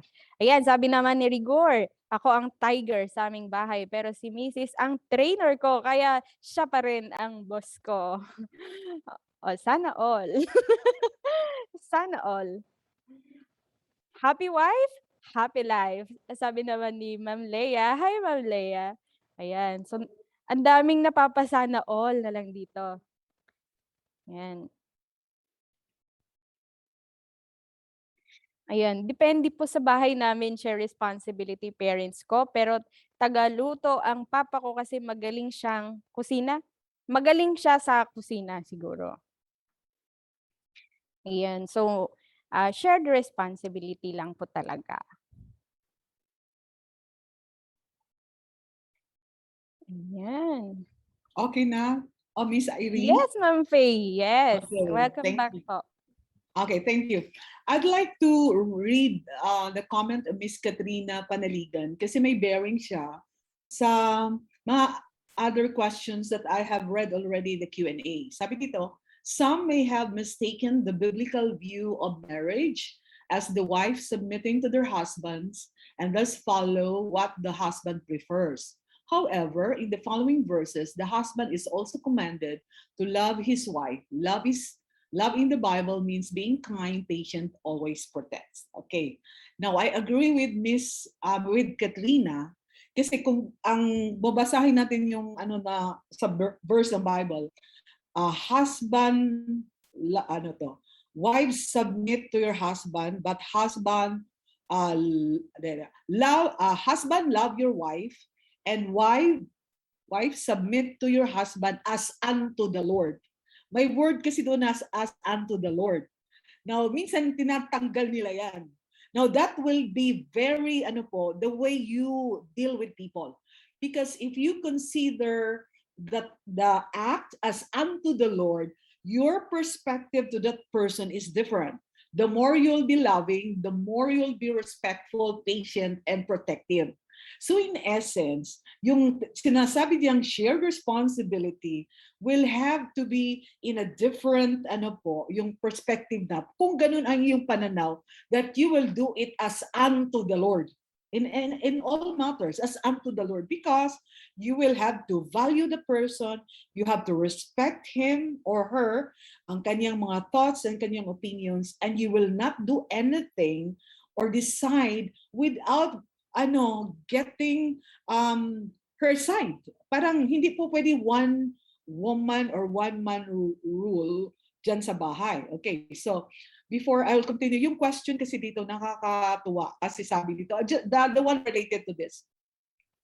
What can you advise? This is from an anonymous attendee. What can you advise to women in family where they are being set aside when it came to decisions and opinions in the family? So anong ibig sabihin yan? Doon po yung pag-intindi nitong gender development and how you are going, yung valuing ba, respecting.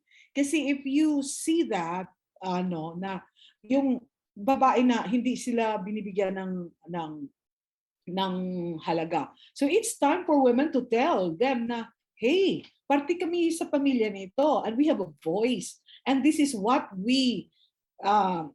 this is our take on this matter. Kasi party kami, we need to be involved in the decision making. Kasi minsan nakaligtaan nila yun eh. Akala nila okay lang, nasa sideline yung babae, lang sila marginalized. Pero hindi. You have to tell them, you have to inform them that we have a part to make. Kasi party ka ng pamilya. So if you're sa family, no one is forgotten, no one is left behind. You have to value, you have to respect. Okay? And then another question, household chores generally are always done by women, but can you say about men being patriarchal, bossing women around even when they can do the task themselves? Okay, now considering na patriarchal, yes, yung nakasanayan nila na sila ang mag-lead, mag-direct, di ba? Bossing nga eh. So on my personal opinion is, I will tell my husband or that husband kailangan in a way na hindi ka intrusive. Para bang you will have to share your thoughts din na, hey, asawa mo ako. Naalala mo yung kay Sharon, I'm not your wife, para gano'n. Kaya hindi mo ako nirespeto. I'm not your partner, I'm just your wife, kaya hindi mo ako respeto. Ang ibig sabihin niyan, yung kahalagahan talaga ang pagbigay respeto. Okay? And that involves again with this shared responsibility. So, sasabihin niya in a way na hindi po siya na, yung i-challenge mo yung, kasi yung masculine ng lalaki, di ba? So it has to do with love. So kailangan hanapin mo yung ng lalaki, asan siya doon na pwede mong maipahayag yung sa loobin na share tayo. This is our family. Hindi lang po ako ang gagawa nito, kasama ka. So it must be in a loving way. Again, I'll use the word as unto the Lord ulit. Kasi mabago talaga yung perspective mo. Okay? So yun po. Another question na to related lang dito para hindi ko na sasagutin. Okay. What will you do to husbands na sobrang siloso? if even if wala namang masamang ginagawa. Okay, now I think that husband should understand what is love in the perspective na niya at saka perspective ng babae. Kasi ganun din eh. Kasi love that as unto the Lord again, you will not be siloso because you're confident, you can trust your wife na hindi siya gagawa ng bagay na hindi honorable and respectful to him as the husband. Ganun lang yun eh. Kailangan, and then on the other hand, yung wife must be able to show that kind of love that will not create any thoughts on the part of the husband. Hey, something is not right here, di ba? So it must be, ano po, bukal, yung wala ba, clear, yung tago sa puso yung pagsasabi mong I love you at pinapakita mo, ginagawa mo. Kasi hindi talaga siya magselos doon kasi kita niya na love kanya, di ba? So ganun. It's again a matter of right messaging, action, ganun po siya. Dahil nga, this is our family, ganun lang po yun, no? Okay, then, ano pa ba? Meanwhile, ma'am, a while ago you asked us how we view maternal instinct, and most of us answered biological. How would you qualify males and fathers who are very nurturing, caring, and domesticated? Ay, pasalamat ka kung wife mo ay ganun. Di ba? You're nurturing and caring because, ano na po yan, breaking the stereotype na may mga lalaking ganun. So those who put in the chat na salamat na aking husband ay nagluluto, naglalaba, at tumutulong, that's a blessing to you pag ganun ang husband ninyo. But kung ikaw, natututo ka na to sa God, kailangan palang mag-share ng responsibility.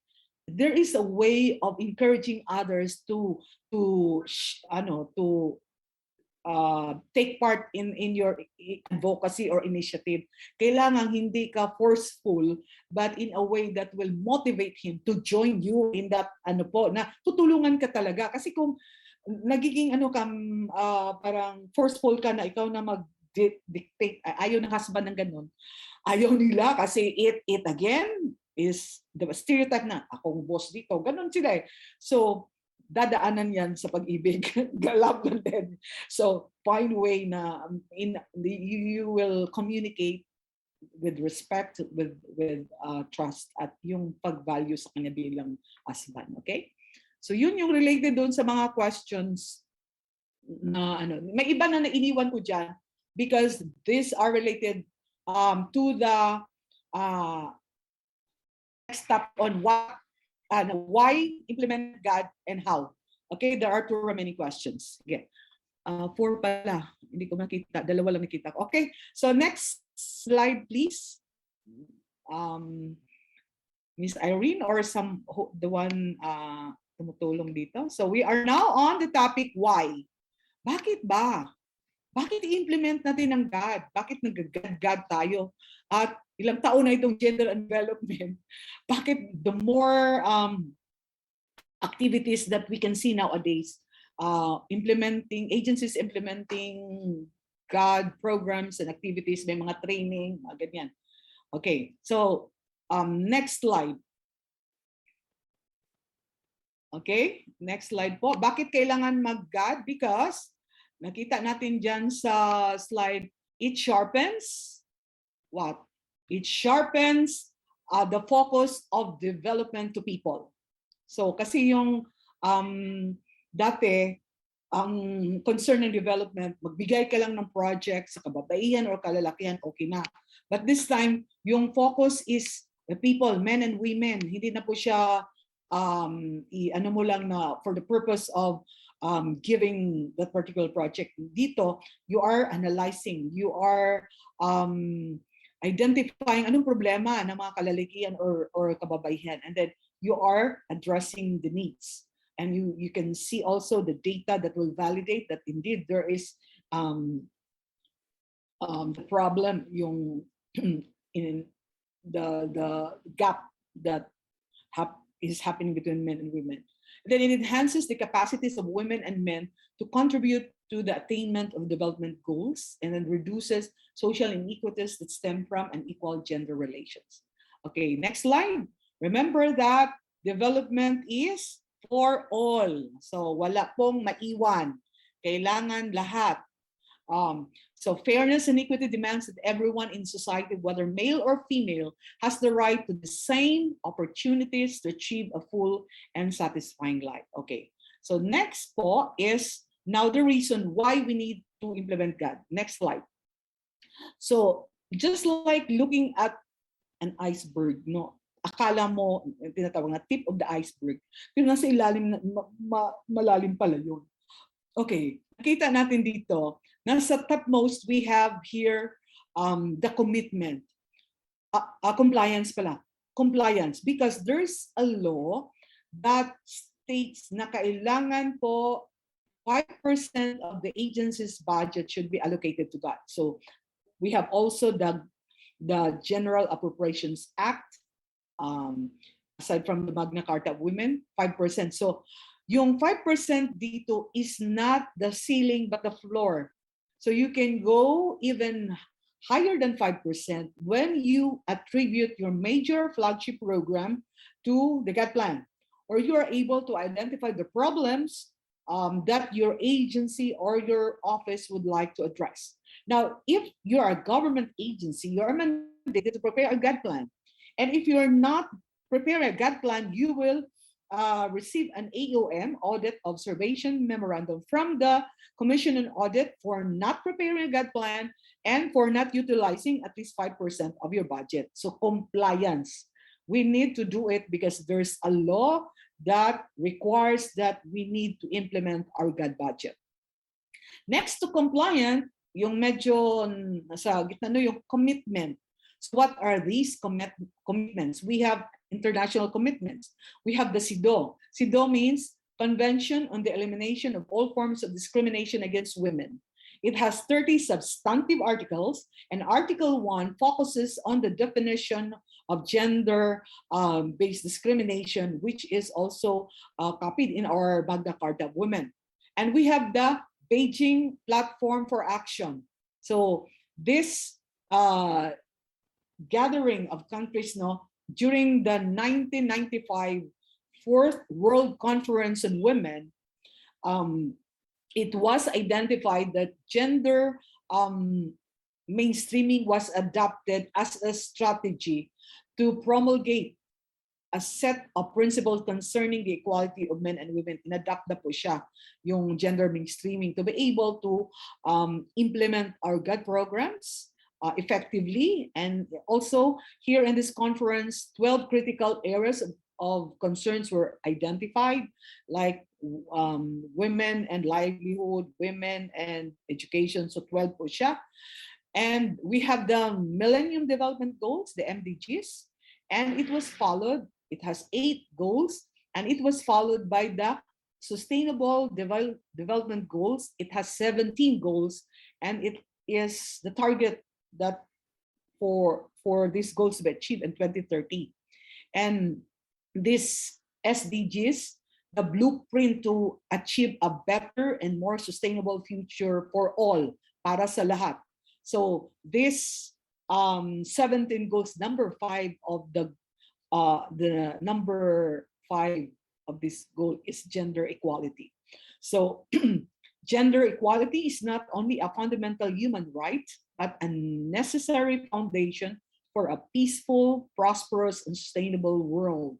So itong ating international commitments has been translated to national laws. So nandito po yung CEDAW in 1981, it was translated in the Philippine Constitution, kung saan nakalagay sa Article 2, Section 14, states that the state recognizes the role of women in nation building and shall ensure the fundamental equality before the law of women and men. And then we have the MCW, or the Magna Carta of Women, a comprehensive women's human rights law that seeks to eliminate discrimination. So it has 11 rights for women and other mga iba pang dyan, with corresponding government agencies in the implementing rules that will contribute in addressing the problems, no, and ensure that these rights are well implemented. We also have the Philippine Plan for Gender Development for 1995 to 2025, lays out development goals and strategies that will make gender equity innate in public programs and policies. So equity means being fair.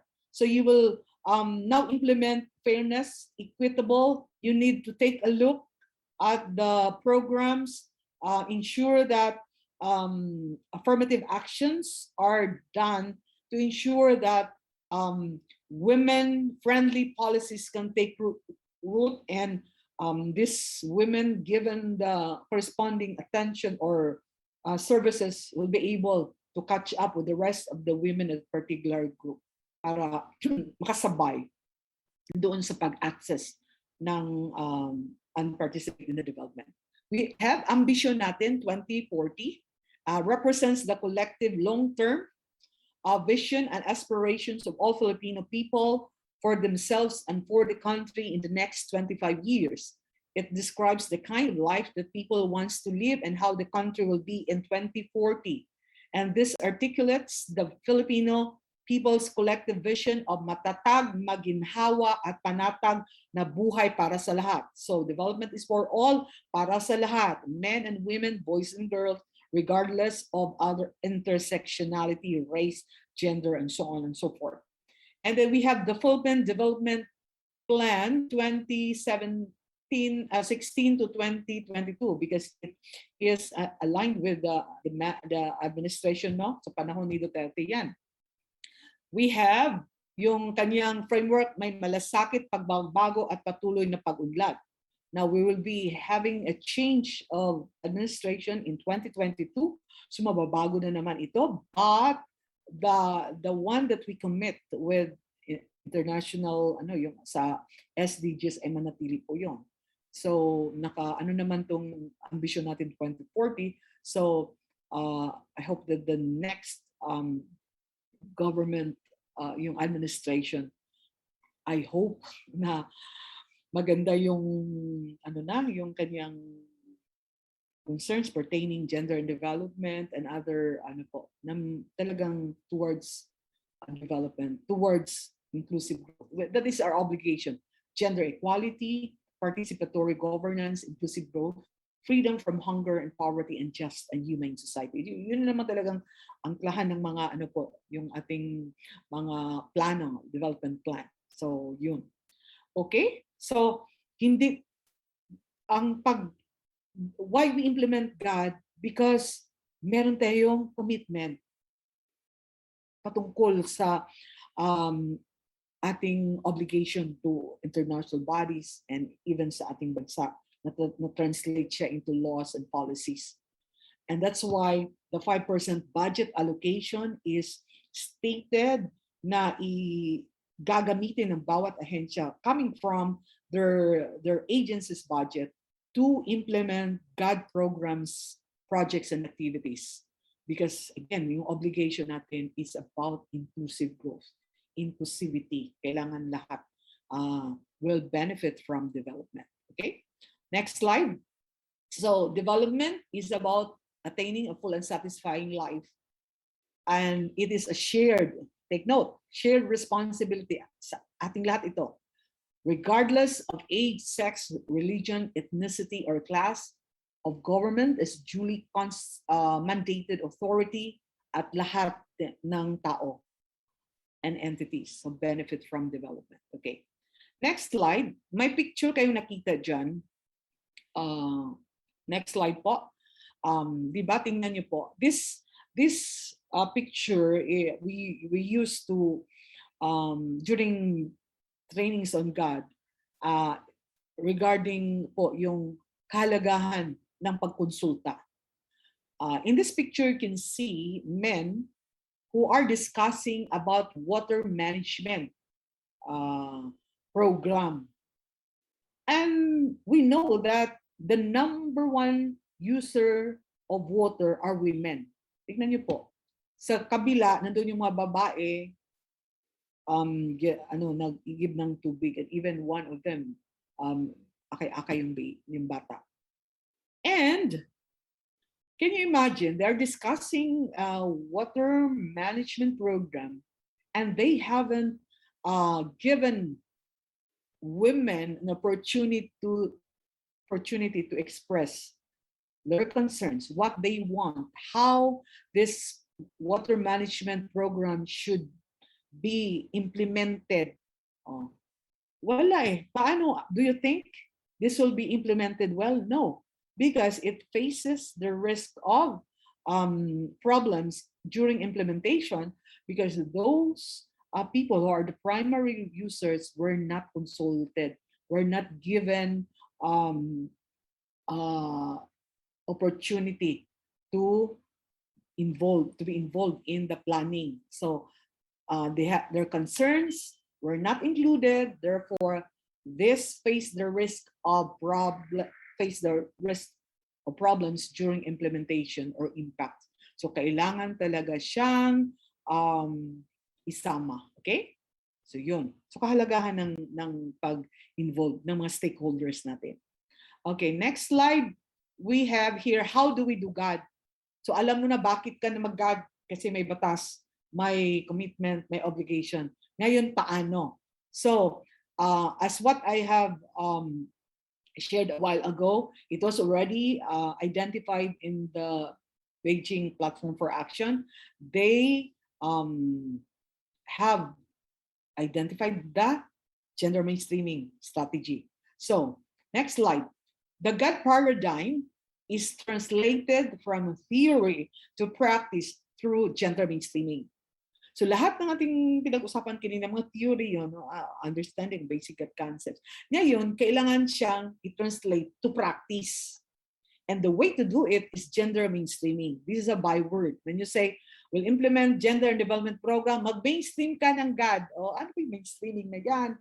Okay, mainstreaming is a process. Yan, okay. So this was endorsed as a strategy to ensure that a gender perspective is reflected in all, next slide po, in all policies, programs at the national, regional, and international level. Okay, ulitin ko, which we can find in the next slide, that gender mainstreaming as a strategy to ensure that a gender perspective is reflected in all policies, programs at the national, regional, and international level. So therefore, kailangan po ng analysis. So ang ibig sabihin niyan, gender analysis to determine the effects to women and men respectively. So paano tayo how can we gain gender perspective? Ano bang ibig sabihin ng gender perspective? Okay? Now, titingnan natin yan sa sunod, in the following slide. So, take note of the word gender perspective. Very important siya. Okay. Here, we can see in the slides that adapting mainstreaming as a strategy or platform for action emphasize two aspects. So, i-integrate ang equality concerns because the end goal of gender mainstreaming is gender equality.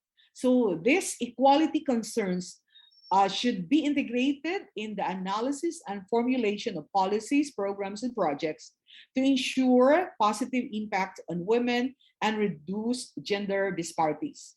So include mo dito ang interests, needs, and experiences and visions of women in the definition of development approaches and policies. So, mainstreaming, may gagawin ka, you need to integrate equality concerns and include as well the interest. Ano ang gusto, ano ang kailangan, ano ang experience ng babae. And next slide. Also, gender mainstreaming adopted siya sa Beijing Platform for Action. This is the last chapter of the Magna Carta of Women. This is chapter 6. It talks about gender mainstreaming. And It says here, Section 37, all government agencies, offices, bureaus, instrumentalities, SUCs, GOCCs, and LGUs shall pursue the adoption of gender mainstreaming. So, lahat ng sa bureaucracy, kailangan po mag-mainstream ng gender o kailangan mag-gender mainstreaming. How will you do it effectively? There's a tool that PCW is using na kailangan nating aralin because you will be guided on what are these activities. Next slide. So what do you mean by gender mainstreaming?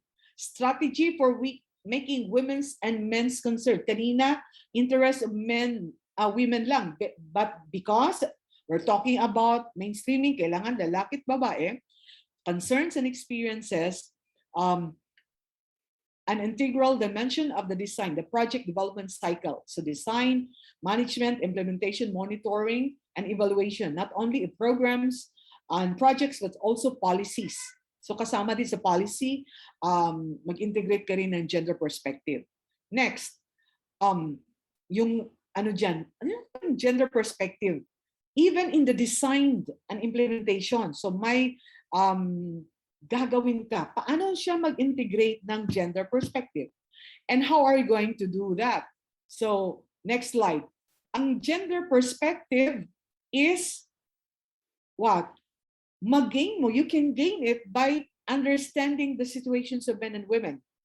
You are confronted with the data, and now you are going to analyze the data with the concepts na from yung theory na yun, gawin mo na siyang maging buhay, or it will be now shown with the proper interpretation in the available situation, the data. And then ngayon, i-practice na siya because you are going to implement, di ba? So, you also will gain perspective by kailangan mo rin matutunan yung basic God concepts. Kailangan kang may thorough understanding of what are these concepts. And then you will be able to integrate it. Hindi mo kasi maibigay. You cannot give what you don't have. You cannot give gender perspective if you have no and if your understanding is not klaro, you have limited understanding, ang ibig sabihin intindi po. So going back to the basic and understanding that there is indeed inequality and therefore we need to address through our programs and activities. So may imbalance, okay? Now ngayon, i-challenge ang gender roles that treat women as passive recipients. So yung gender roles, di ba productive? Ayun, i-challenge mo na siya ngayon. Or stereotype na yung trabaho na yun ay pang lalaki or pang babae, gender role. So ngayon, you've got to allow, provide, create an opportunity in the case for women or in the case for men to be participative, to participate in the development process. Hindi lang po naghihintay, hindi passive, but they are able to participate. They're able to share. So just like yung picture kanina, yung water management system discussion ng mga kalalakihan, pag sinasabi mong gender perspective, these women can now share, can now give input, can now provide some ideas in the preparation of this water management program. Okay, next. We have the in gender mainstreaming. Next slide po. It's not enough that you will provide yung mga services, because the mainstreaming strategy emerged as a result of dissatisfaction with earlier approaches to narrowing the gender gap. Yun naman talaga ang reason, in-narrow ang gender gap kasi masyadong malaki ang agwat. Okay, these earlier strategies often focus on women, so providing them education, more resources, and on specific targeted initiatives. While these projects or initiatives were often well-intended, it became apparent that gender inequalities were not going to be resolved through marginal initiatives, but rather there's a need for changing the policies and broad processes in order to institutionalize the policies and other mga kailangan to actively promote equality. So institutionalized ang mga broad processes of change, whether it be policies or management of programs or the conduct of the program. So may perspective na siya. I-institutionalize, hindi lang sporadic but naka-embed na po sa programa. Okay, next slide. So remember the goal of gender mainstreaming is what? Equality, gender equality between men and women. Okay, next. So again, gender mainstreaming ensure the recognition of gender issues. Remember that. It also ensures that gender equality is considered in the mainstream, ang pagkapantay-pantay. Okay, so now what do you mean by mainstream? Next slide. Mainstream is the ideas and practices in the mainstream determine who gets what and provide the rationale for the allocation of societal resources and opportunities, decision-making process. So pag mainstream yan, yung ideas and practices, yung nakasanayan. Like for example, ang mandate sa STII is provide yung sa information. So, yung kanilang mandate eh. And because of their gender and development program, sila yung aming lead in terms of ensuring the use of gender fair language or use of non-sexist language. Kasi yun ang kanilang mandato. So in the department, in terms of information, I'm happy to say that some of their programs, mayroon na po mga gender perspective na nilalagay. Even doon sa, natutuwa po ako na sa kanilang mga DOST-STII report ni Secretary during Fridays, yung kanilang mga piniling mga resource persons, mayroon ng lalaki, may lalaki, may babae, hindi na puro lalaki, nakakatawa naman. And nakikita ko yung kanilang mga, even doon sa mga nilalabas lang mga documents, that the importance of using non-sexist language. Okay, so the mainstream is not always positive. It may have patriarchal, undemocratic, and discriminatory elements. Kasi nga, matagal na panahon, yung lalaki po ang leader, so ganun po ang nangyayari. So this time, we have to ensure na itong mga stereotype images and discriminatory laws and other policies, dahan-dahan na po siyang i-review, babaguhin to ensure gender perspective is included or my God elements. Next slide. So it also consists of interrelated set of dominant ideas, views about gender, roles promoted by culture, development directions and priorities, mechanisms for decision making on resource allocation and distribution among social economic programs. So next slide, ito po yung yung picture ng gender mainstreaming. So tingnan niyo po. So the God framework is translated now from theory. The practice makikita natin. So the mainstream in the development context is the interrelated set of dominant ideas. So ano yung mga mechanisms na in place? God mechanisms or other God mechanisms. So we have our CODI, we have our facilities, child minding room, lactation room, mga decision-making processes, who decides what, and who are involved in the decision-making, ilan lalaki, ilan babae, and who yung decides on where or sino ang pagbibigyan ng funds, the resources. And in the pag-operate, yung operation ng inyong agency. So may mga mga gender issues na lalabas. So that is the goal now in gender mainstreaming, to ensure that these are eliminated, tatanggalin. Yun ang reason ng gender mainstreaming. Because mainstream development has been elitist, male-stream, exploitative, and alienating. And this has disadvantaged women, especially poor women. And there is a need for a vision of development that is more people-centered, poor, and participatory. So this is an approach that situated gender equality issues at the center of broad policy decisions, institutional structures, and resource allocation, and includes women's views and priorities in making decisions and development goals and processes. So kailangan yung mainstreaming. And we have, next slide. In the Philippines, we have a gender mainstreaming strategy and GMF tool. So we have, next slide. We have here the end goal of gender equality and women's empowerment.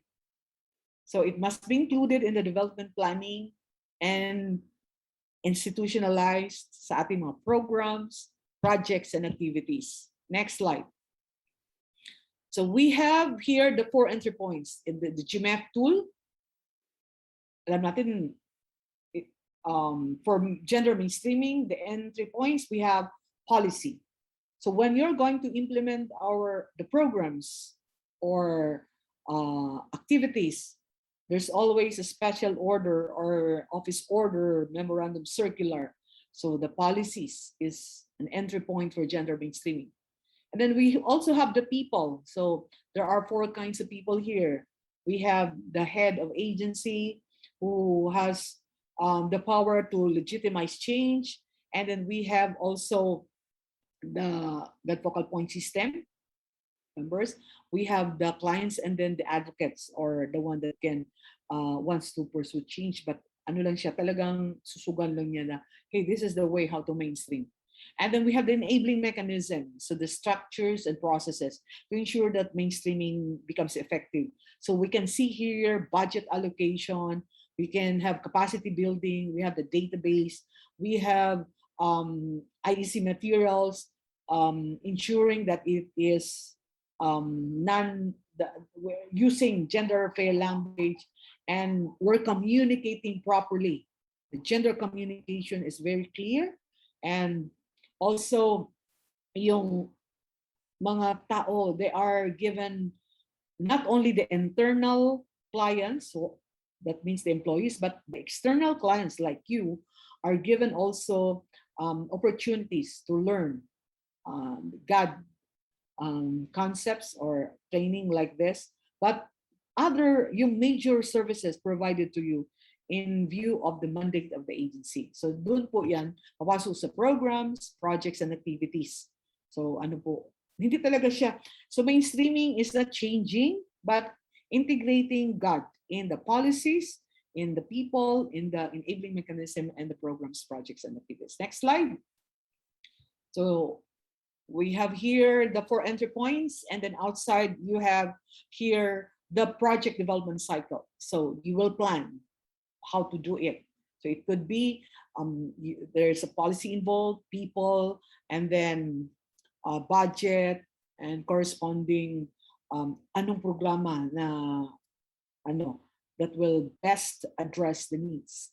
So may kasamang budget, there's implement mo, and who are the implementers. Hindi po pwede puro lalaki lang or puro babae. Must be a representation of men and women, including the MNE that has to be incorporated with a gender MNE, a gender perspective. Okay.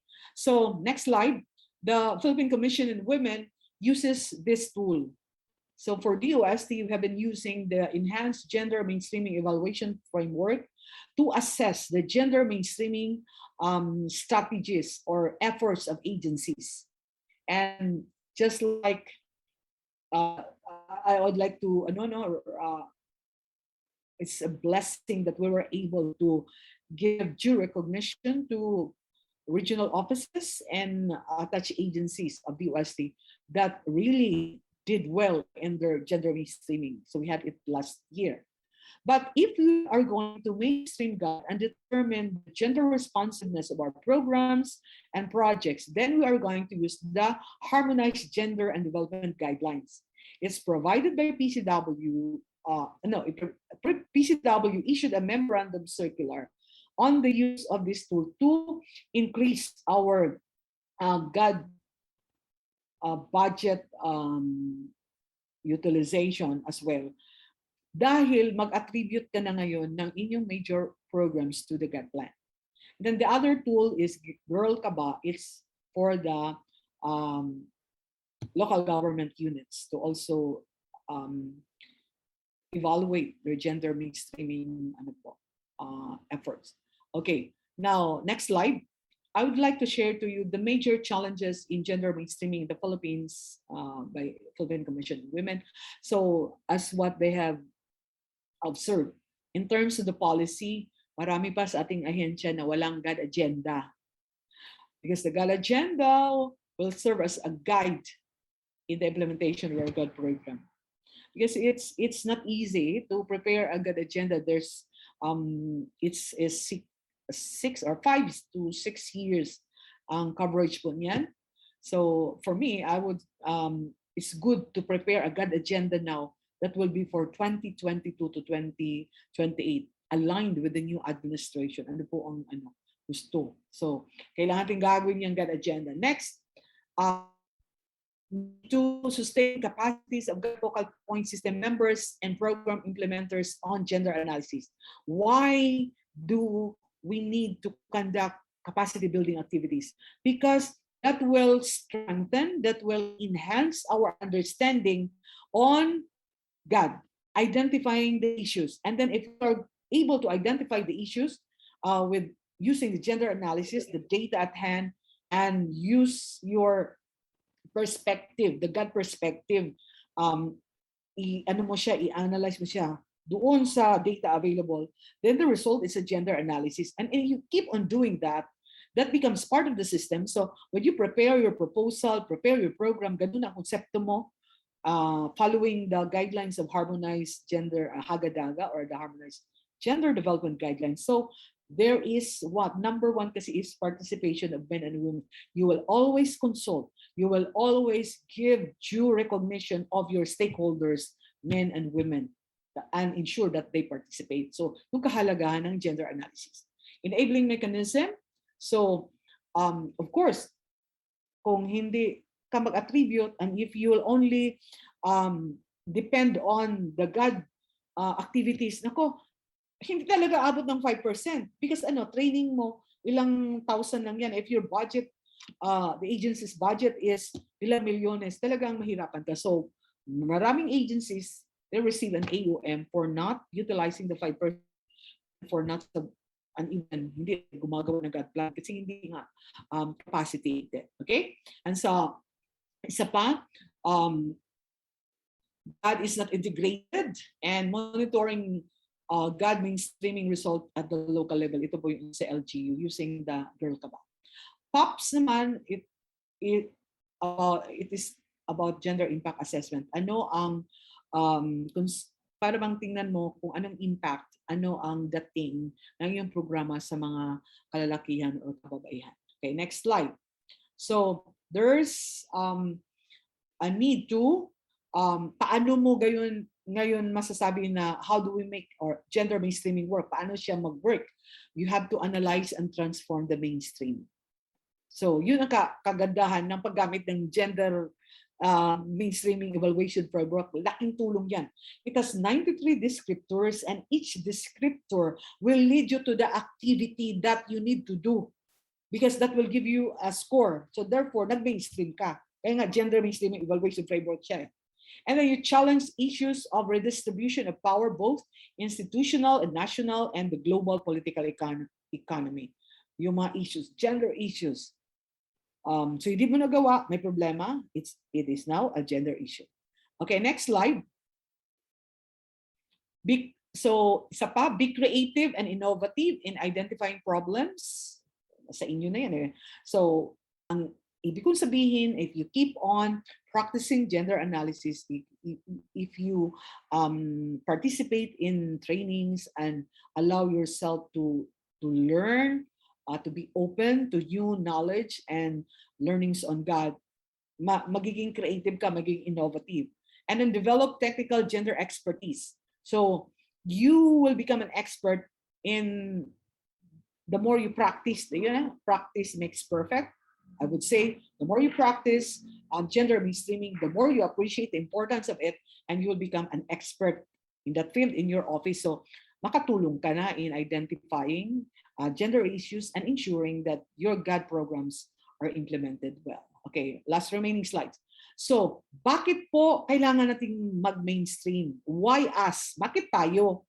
Because of GWE. GWE, meron po yung acronym po yan ng Gender Equality and Women Empowerment. So G here stands for Gender Issues Affect All of Us.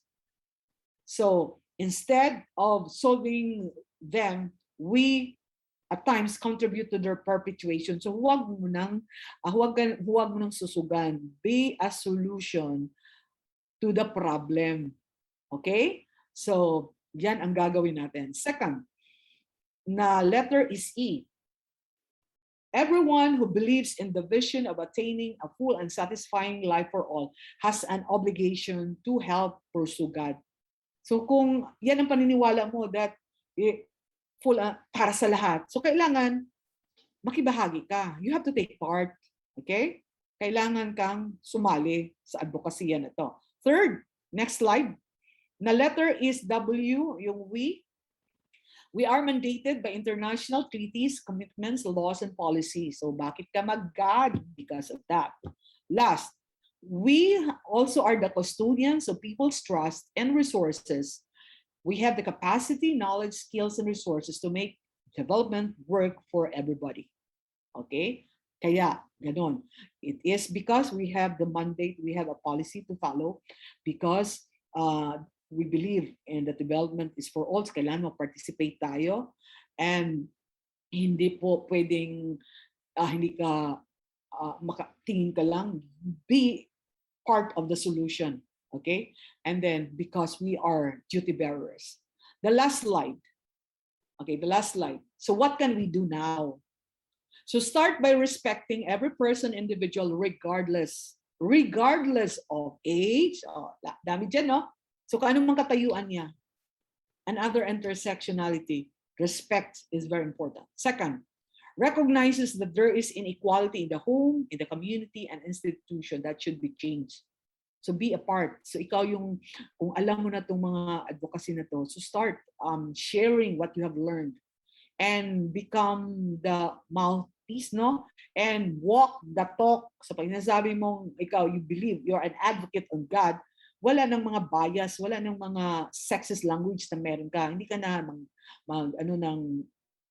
about lalo ng mga lalaki na on catcalling and other forms of abuses that we can see in yung sa law ng Safe Spaces Act.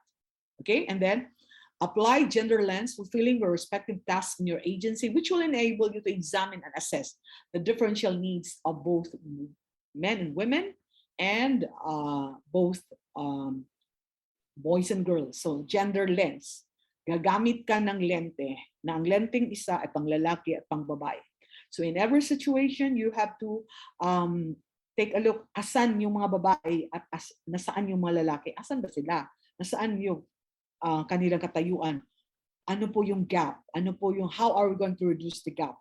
And then this time, what will it take for you to do to address this problem? So ang gender lens is equivalent to the use of your knowledge of gender analysis. Gender lens, pareho lang yan ng gender analysis.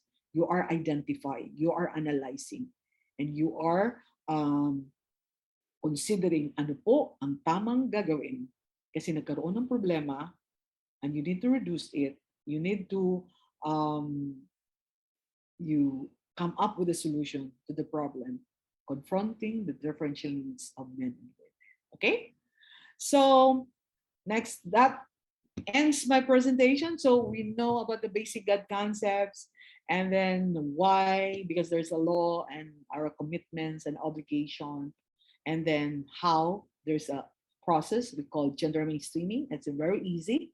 You just take a look at the tool. Ang dali lang talaga, I tell you. Okay? Madali na siya because you have appreciated. Ganito lang pala yun. Parang pag nabuksan na yung isip niyo, ganito pala ang mainstreaming. Oh, madali na lang siya. Okay? Madali na lang siya. Okay, so at this point, may mga tanong. I don't know. Daming messages. Ayan.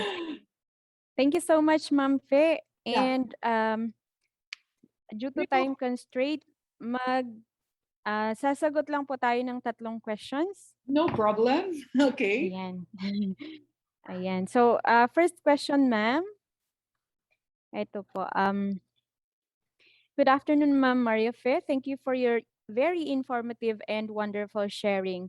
Ma'am, on your own opinion, what are the possible interventions a library professional can do to help promote gender equality or development in the workplace? Okay. How to promote gender equality development in the workplace? Unang-una, kailangan yung promotion dyan will come from a group. The God Focal Point system should be capacitated. They have knowledge on gender development and they are able to translate their knowledge on the IEC materials. And then yung selection, kung yung team doon sa inyong office, it is shown na may representation ng lalaki at babae. And then the form that you're using talks about yung segregation ng male-female, and ngayon, inaalaw na po yung others. So, pwedeng ganon. So, yung collection of sex disaggregated data, and then because you are into library services, so titingnan niyo ngayon how many boys and girls are coming to your library. And aralin niyo ano po yung kanilang pinupuntahan. And then you will also be yung how do you treat boys to girls or men, women in terms of your services. So yun po yung gender equality and development of the workplace has to do with ensuring the representation of men and women. Yung makapag-participate talaga sila. And then more, yung strategic that will help you is the one that will be based on the gender mainstreaming evaluation framework. Kasi ang dami dong activities that you can adapt to ensure equality in your workplace. So yun po. Ayan, thank you, Ma'am Fe. Next question po. In communicating with our library clients, how do we address those persons in LGBTQ+? Dagdag ko na yun. For example po, yung gay, should we address them as ma'am or miss, and lesbian as sir or mister? Okay. Very po yan yung sensitive for me. So if I am the librarian, I will ask that person how that person be called. So ganun lang po. Respect kasi. So hindi naman lahat na so you have to polite as how would you like me to call you. Ganun lang. Para doon na we give them respect. Yun po sa akin. So ask them how they want to be called. Ganun lang po. Ayan. So, ang safest is to ask them how would they wanted to be addressed. Siguro ang isang concern lang po dito, Ma'am Fe, like for example, we receive queries or material requests na ang pangalan lang po yung nakikita namin. So, what we do, and sana tama yun, what we do when we answer queries is we just address them by their name. Hindi po namin sila matawag na Miss or Mr. or Ma'am or Sir. Kasi, example po dito sa amin, nung bata ako, ang Joy ay pangalan ng babae. Pero ngayon, ang Joy ay pangalan pala ng lalaki tsaka babae. So, ayun po. Kaya ganun po sa amin ngayon, ang ginagawa namin, we just call them or address them by their name. Tama po kayo. Tama po. Okay. Okay. Ayan, thank you so much. And last one question po. Okay. Siguro dito. Gender and development issues at home still exist because of parents who are not aware or refuse to accept God. There are still children whose different gender preferences are not accepted by their parents. What about mainstreaming God as part of issuance of the process of marriage certificates? This way, God is integrated as the basic unit of the society. Girls. Well, you have a very good suggestion. So, ang ano mo na ngayon, it entails policy kasi eh. So, you go through the unang-una sa marriage certificate. So, sino yung ahensya involved dyan? Okay? So, pupuntahan mo na ngayon. You have to get their support if they will ano. But ako, knowing that this government agency has their God programs, they kung alam nila to nagiging problema, they can include that as an extension ba yung magiging God ano nila program. Okay? Magiging God program nila, nakita nila na may mapadala sa kanilang sulat ganito. They might be able to come up with a study na nga ba, why not? So pag-aralan nila. And the result would lead to an activity or pwedeng policy na ngayon matugunan yung ano po, yung ganyan na sitwasyon. So it entails policy and anuhin mo ngayon ang ano yan PSA, di ba? Sila ang mayawak ng marriage. So again, review of your mandate as an agency. Pero itong mga concern na ito, you can get this when you have a forum or you have an activity on God and this will suffice. You know, ano siya, lalabas, no?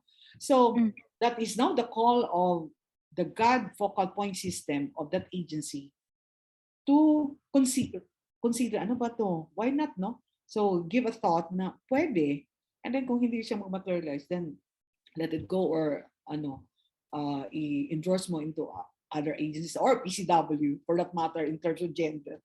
Pero kung kaya mo, and then it becomes a part of your ano po, capacitating your external clients, why not? Di ba? Kasi makatulong kayo dyan sa problema na yan. Okay? So sa akin, why not?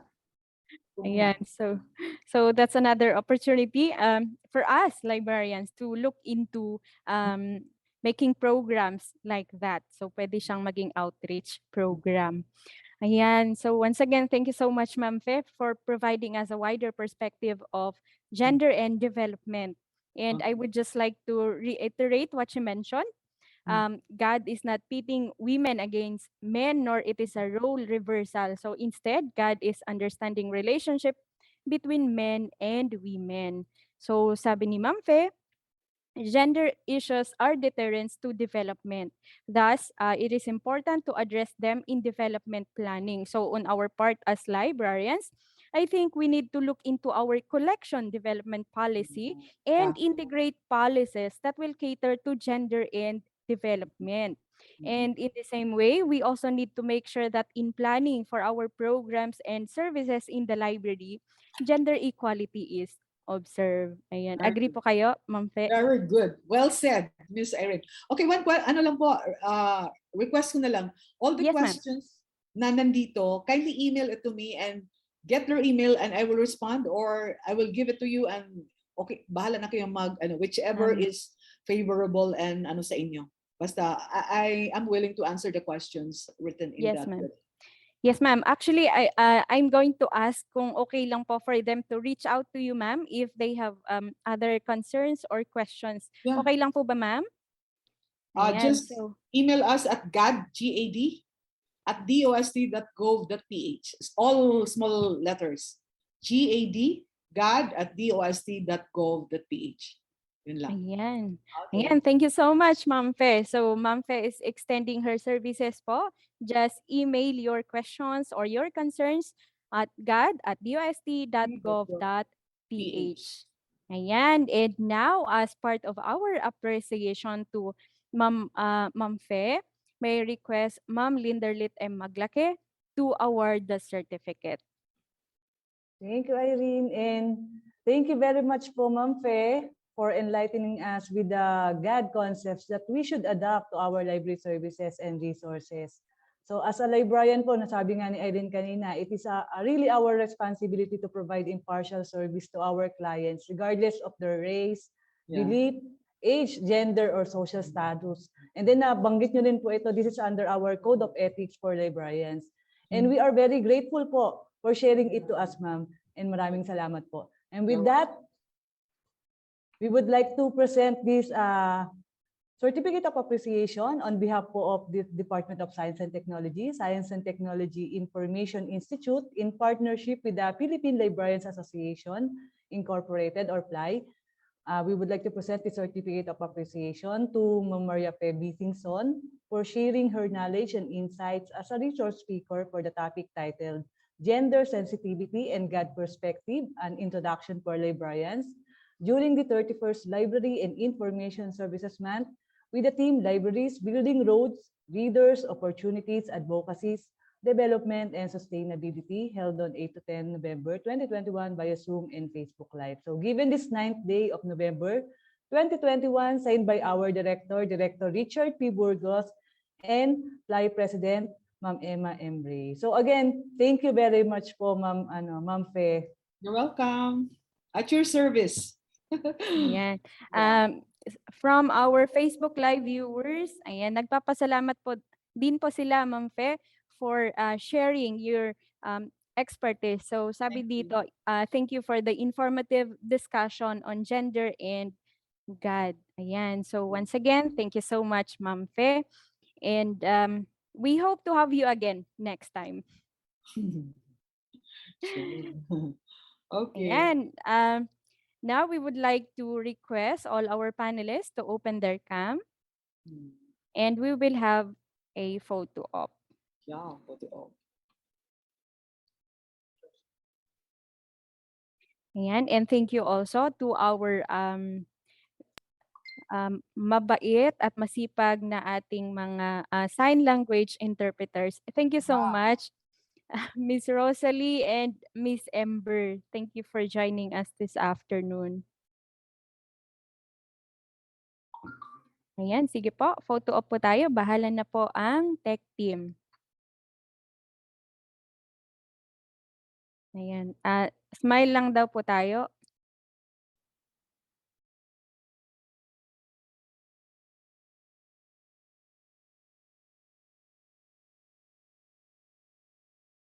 Okay. Ayan. So, thank you so much, everyone. Thank you once again, Ma'am Fe. Ayan. Sa mga uuwi po, maraming salamat po at ingat po kayo sa inyong biyahe. And, ayan. Bukas naman. Ayan. Bukas po, magkakaroon po tayo ng plenary session in the morning. So ito po ang magiging topics naman po natin. These are topics to look forward to dahil dito po ay ilalatag ng ating mga speakers ang mga libreng mga serbisyo na binibigay po ng DOST. So the same po, at 8 o'clock to 9 o'clock a.m., we will be having the registration. And then from 9 o'clock to 9:30, we will be having the topic on DOST-STII, services, resources, and products. This will be followed by the discussion about DOST Starbucks from 9:30 to 10 o'clock. And then 10 o'clock to 10:30, we will have the discussion on DOST Info Service. And by 10:30 to 12, magkakaroon po tayo ng open forum. So mas magkakaroon po tayo ng time to interact with each other. Ayan. And baka bukas ay magkaroon po tayo ng possibility of collaborating in our future activities. The same din po, we will also have an attendance, of course. And yung ating link po ngayon, this afternoon, ay i-close po bukas ng 8 o'clock a.m. And then, tomorrow afternoon, we will have the registration from 1 o'clock to 1:30 p.m. And the topic would be, the first topic would be Nuclear Information for All, Research Support at DOST PNRI. And then by 2:30 to 3, we will have the topic on DOST-STII, Science for the People. Ayan po. And in the afternoon, after each topic, magkakaroon po tayo ng open forum since magkaiba po yung topic nila. These are handled by 2 DOST agencies. Ayan po. So, ang pinakahihintay ng lahat, ayan po, ito po yung attendance link natin ngayong hapon, yung mga hindi po nakapag-fill out ng attendance kanina. Ayan, ito po yung link and ito din po yung evaluation link. Ayan po, marami po kaming natatanggap na tanong na nanood sila sa Facebook Live. Tapos tinatanong sa atin ang evaluation link. Sa mga nanonood po ngayon sa Facebook Live, nakikita nyo po ang evaluation link at ilalagay din po sa comment box po yung evaluation link. So, hindi po kami makakapag-send via email or via Facebook Messenger ng attendance and evaluation link. Ayan, katulad po ng announcement natin kahapon, we will not be sending email or Facebook messages regarding the attendance link and the evaluation link. Okay po? Ayan. At sa aming mga masugid na katulong sa pagpo-post ng aming links. Ayan, maraming salamat po sa inyong pagtulong. Ayan, nakikita po namin kung may mga tanong sa links, may mga taga-sagot din po. Hindi po sila taga-STII, pero sumasagot po sila. At malaking tulong po yan sa amin. As I mentioned yesterday, we have very limited manpower. So, bale, ngayon, dalawa lang po kami and both tinitingnan namin yung sa FB Live and sa Zoom. Minu-monitor po namin. So, I hope you understand. Ayan. And kahapon po, kapag hindi nyo po napanood yung FB Live or kapag po doon kayo nanood sa FB Live kahapon, nandun din po yung evaluation link. So usually kapag sumasagot po kami sa inyo, if you're going to ask about the evaluation link, we give you the link of the Facebook recordings. Kasi po lumalabas po doon sa huli yung evaluation link. Kaya lang po, ikinalulungkot po namin na yung evaluation link po kahapon ay officially closed na po.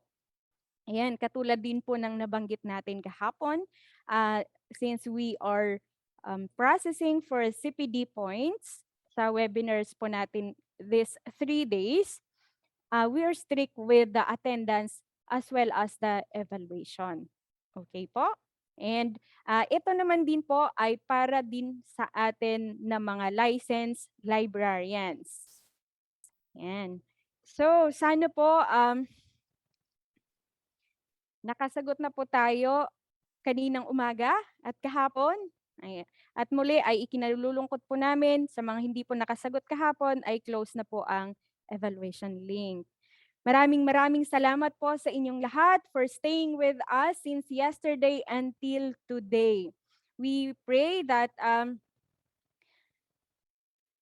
ayan, sorry, binabasa ko yung mga messages. We pray that you will have safe travels, yung mga uuwi po sa kanilang mga tirahan. Ayan, ingat po kayo and we hope that this day is as productive as possible po sa inyo. Ayan, so muli, in behalf of the organizers team, maraming salamat po for your patience. Thank you so much for your very active participation. Thank you also for your feedbacks. It boosts our confidence to conduct some more activities like this. So muli, ingat po tayong lahat. Stay safe, stay healthy po, and God bless everyone. Once again, this is Miss Irene Alice Brillo, your moderator for today. See you tomorrow.